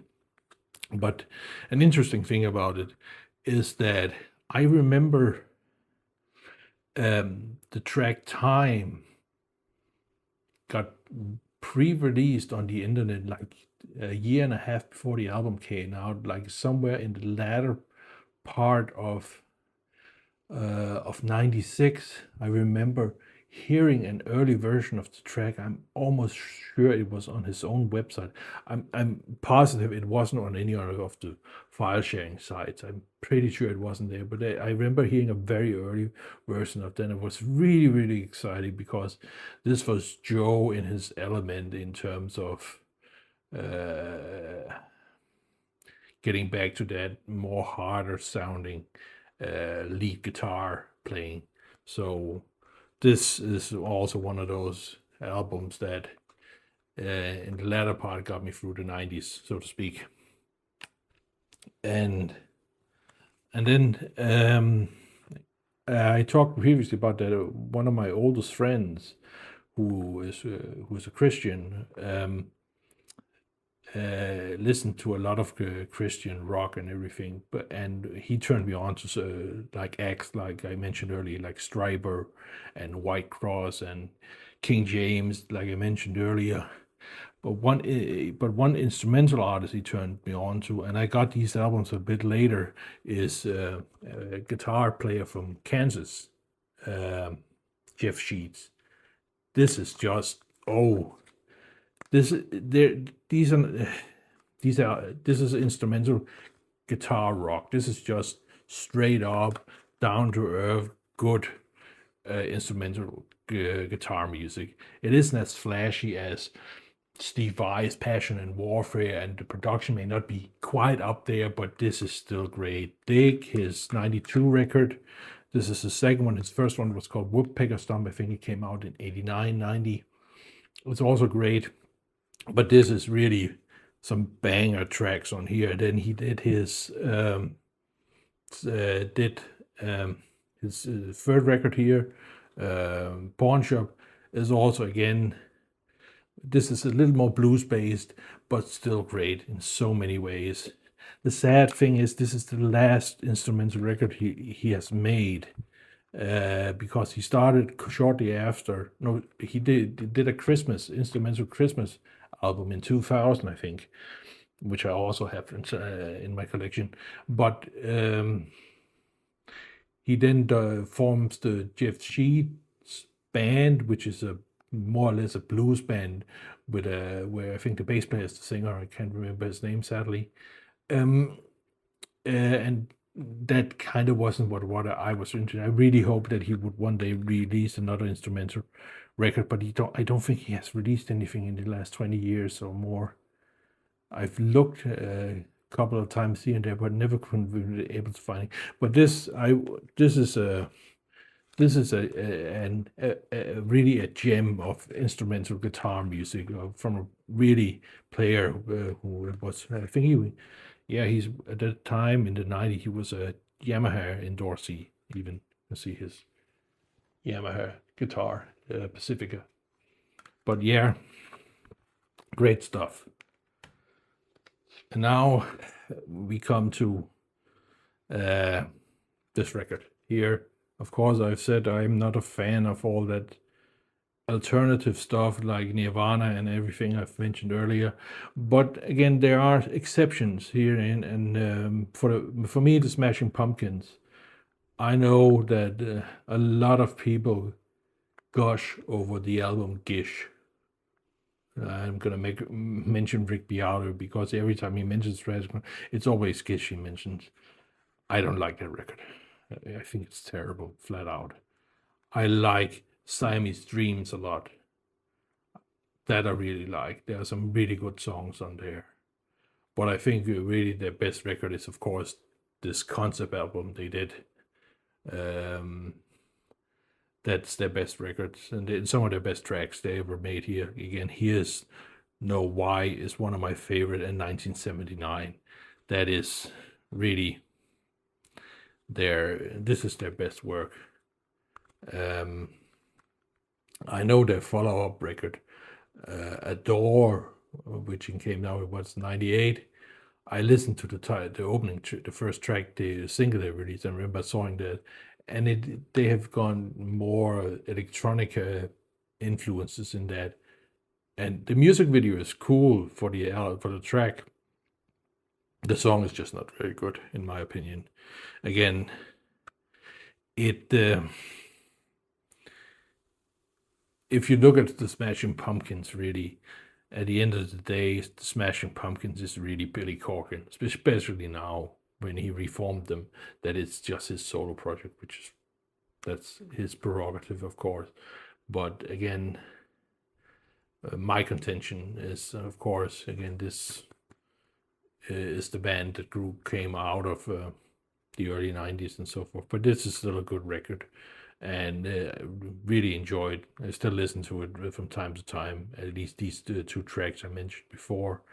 But a funny thing, again, another tangent of the many I've done so far, is that when Billy Corgan reformed the Smashing Pumpkins, I remember, what was it, one of the first tours, I remember hearing constantly that seeing them live, I think they didn't start with the record, they just start performing live under the Smashing Pumpkins banner again. and the concerts were like 2 or 3 hours long, which you thought, okay, then they're playing a lot of the kind. They were like everywhere. They were described as like 3-hour jam sessions. They weren't really playing any of their songs or anything, and a lot of people gave them very harsh reviews. I thought that just funny that you come back and then you do that. Every review I remember reading at that point, and that's like again 10, 15 years ago when they started again, that it read like a Spinal Tap review when Nigel Tufnell got kicked out of the band, that they looked at their set list. We can't play this track, we can't play this, blah blah blah blah. Oh, we have a nice tight 20 minutes where we can play stuff. They just stretched that out into 3 hours. I don't know. It's kind of just a funny side note.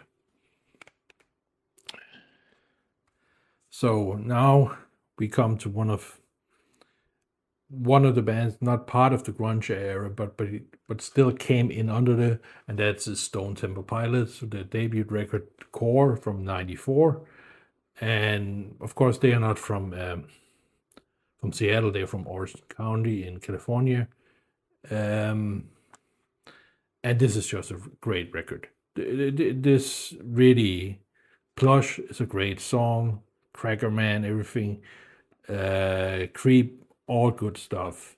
And I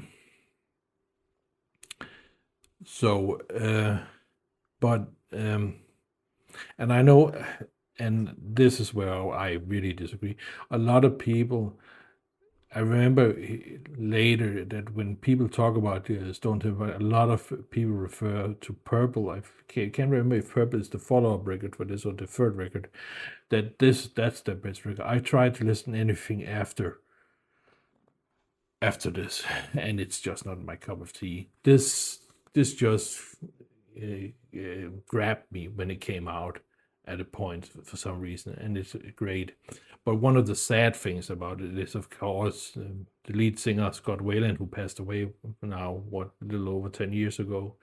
Again, one of the people I remember I saw an interview with them for the first time, and he was one of those things where you looked at him and you could just tell that's a person who was struggling or is struggling with some sort of substance, which he was. He was basically all of his career with, and ended his life more or less sadly there. But that's again, sometimes you see people again, and I've said this before, that you just look at them and you can tell something is not right.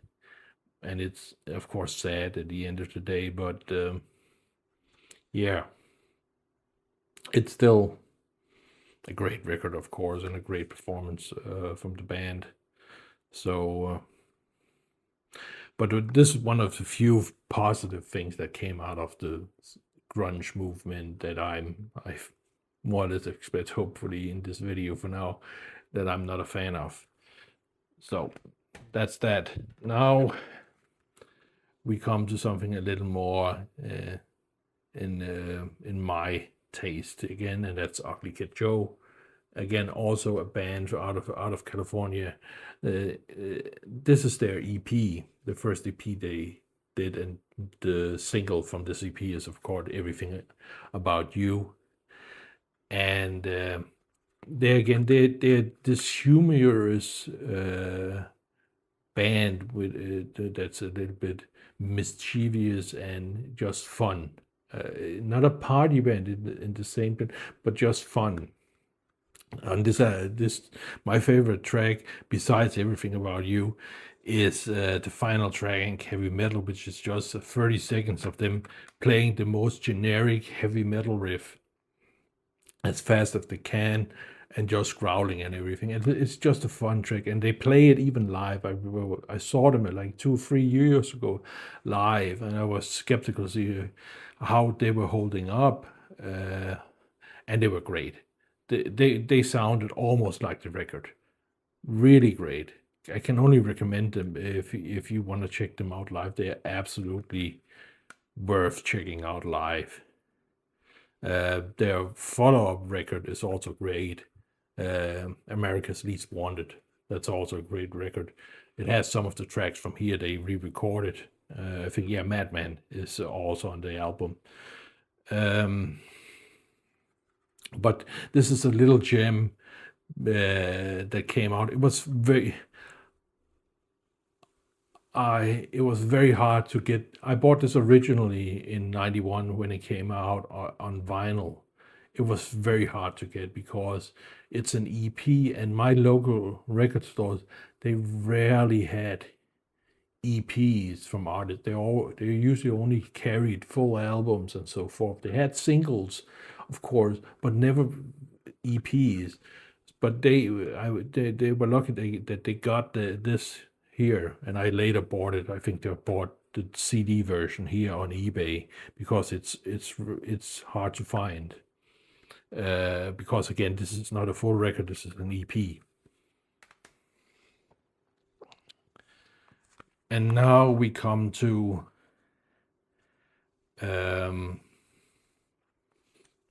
my favorite guitar player, more or less, of course, Steve Vai. I've mentioned this. The reason I took this up is because, again, this is such a special record for me.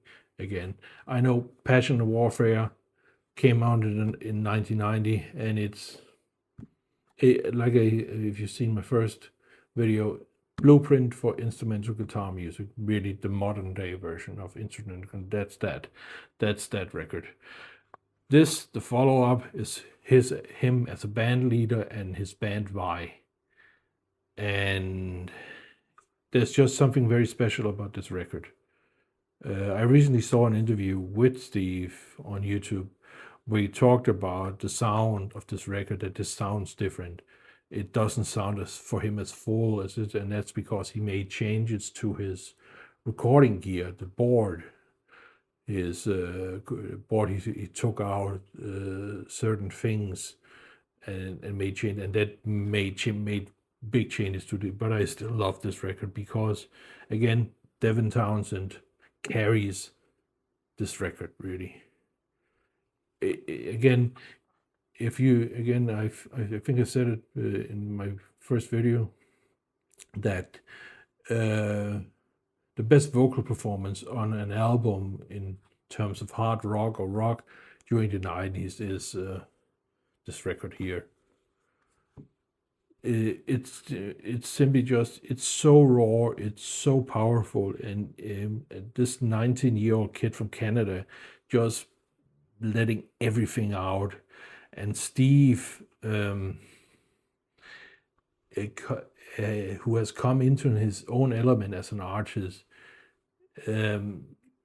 he something in terms of even the solos on this album are special in a certain way, with the way Steve plays, that he doesn't play on any of the following records.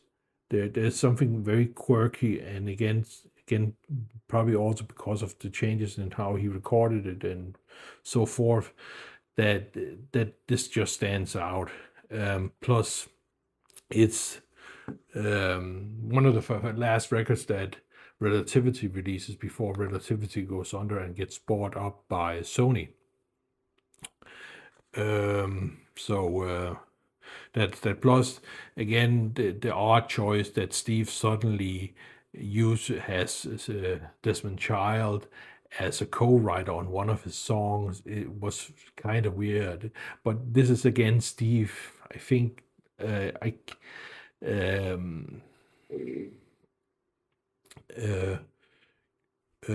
what do you say? Trying to be more commercial, or as commercial as he can be, while at the same time holding on to his uniqueness. So it's again, it's two things clashing with each other, and again, it's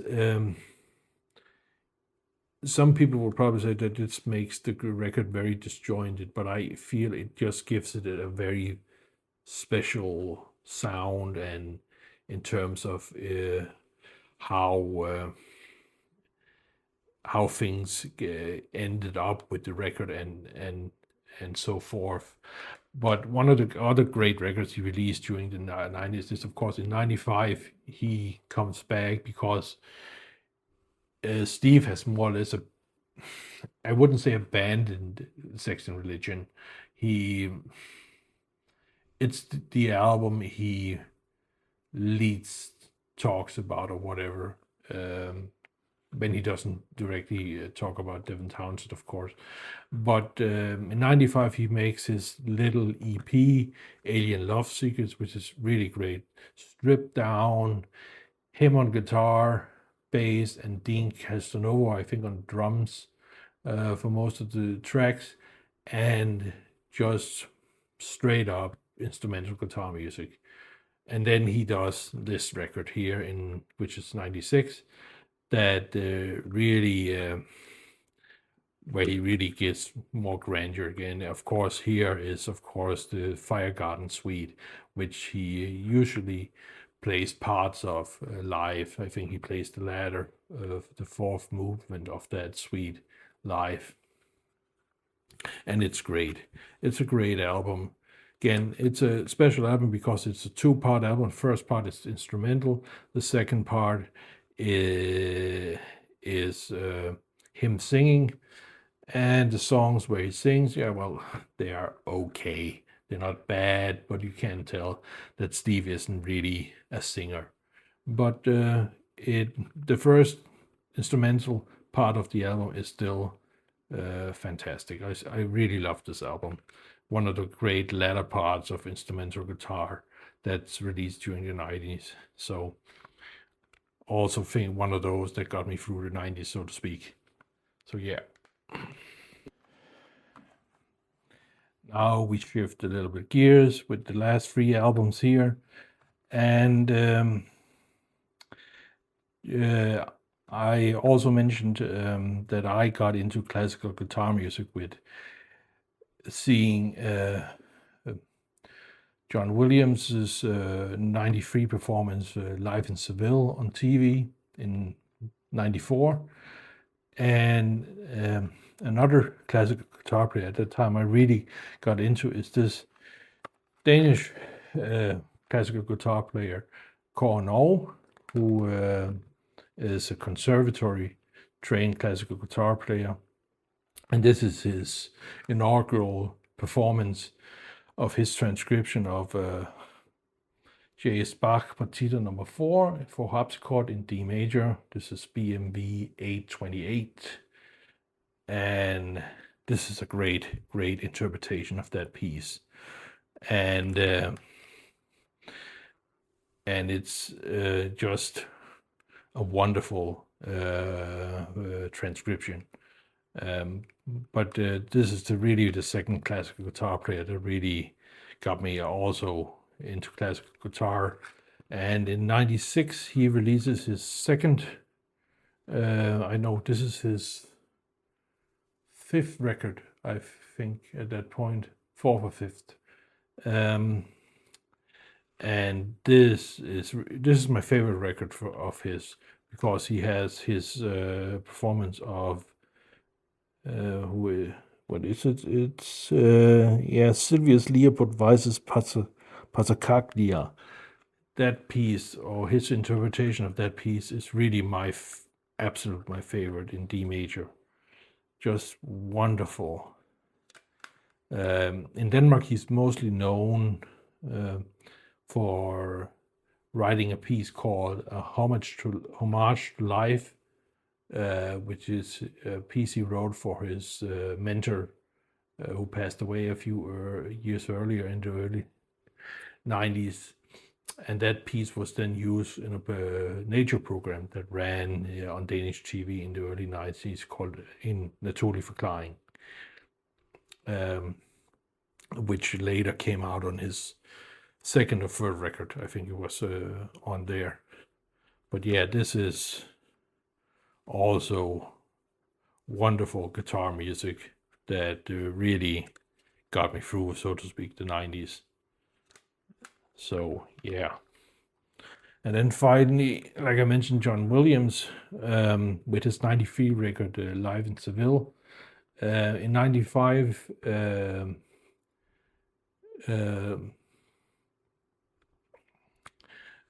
John Williams releases his salute to Barrios, his 17 pieces he plays of very Barrios compositions.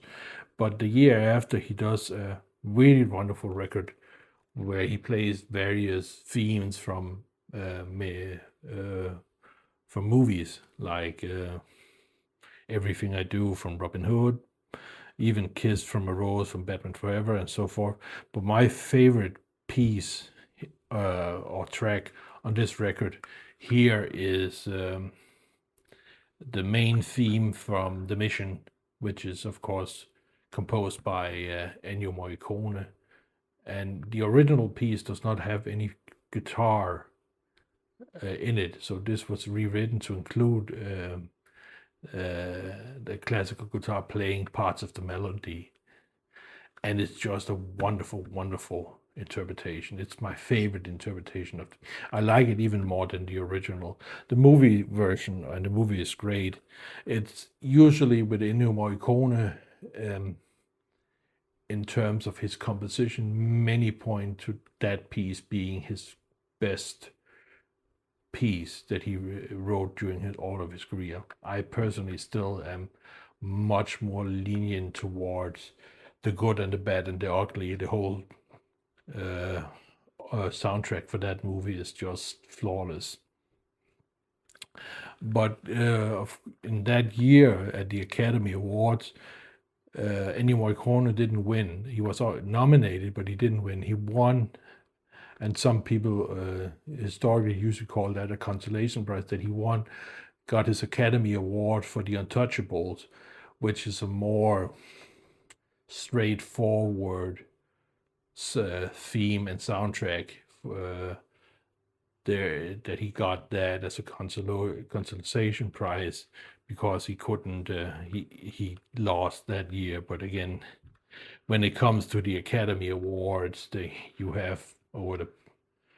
are many stories, of course, about people who lost, who should have won, and so forth. But that's a long tangent. So yeah, that's that.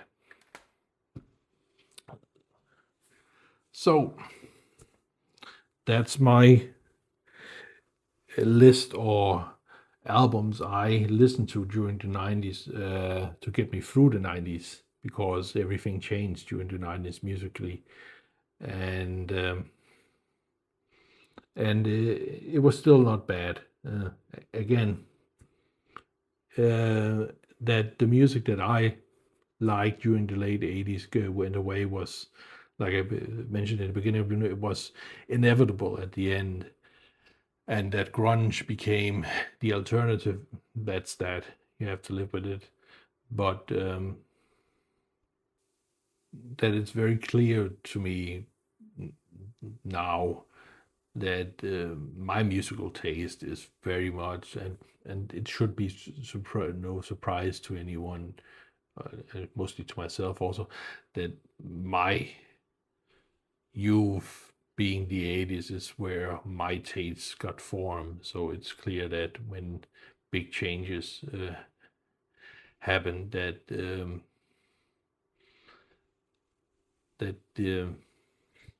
well, now I'm really rambling.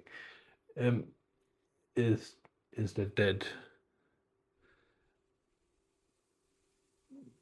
that when, how to explain this, that your adolescence and childhood really informs you where you stand on many things.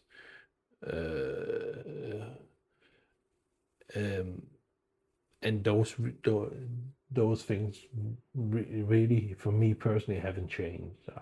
Again, the music I listen to on a daily basis is something in either some of those albums or others. Again, I rarely, I do here and there listen to new music there, but again, when it comes to the the popular music, then it's all 80s or anything that has a strong root in the 80s.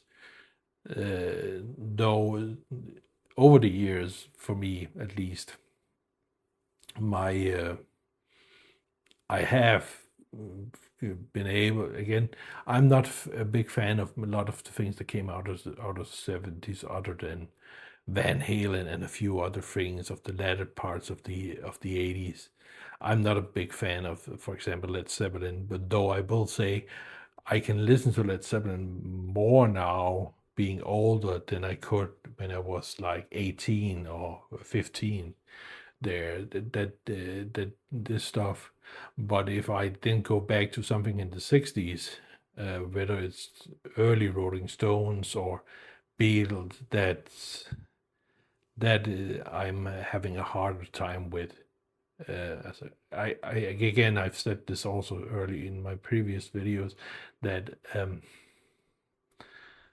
I'm not a fan of the Beatles at all, but I recognize that they are the most important band of all time, because they are the foundation for every artist that I like, and I listen to more or less the same thing with Eric Clapton, not being the biggest fan of him, but he is still the probably most important guitar player next to Jimi Hendrix in terms of the people he inspired to pick up, plus his influence of elevating African American blues players, again B.B. King, Albert King, and so forth, that they got really a shot of becoming known outside of the audience that they had attracted at the time in the 50s and 60s and so forth. So yeah, it's kind of strange. Not strange, but it is what it is. I have, again, I don't want to go on too long. This video is already way too long. I already originally planned this. Oh, this is gonna be what, 45 minutes of me talking about some of these records that got me through the 90s, and now looking at the runtime, it's gonna be much longer. But I have thoughts, of course, about music of the 2000s and up until now, and particularly the direction guitar has taken in the last 10-15 years, but that's for another video. So I'll leave this here. I hope my rambling hasn't completely fried, dear viewer, your brain, and that's it for now. Bye.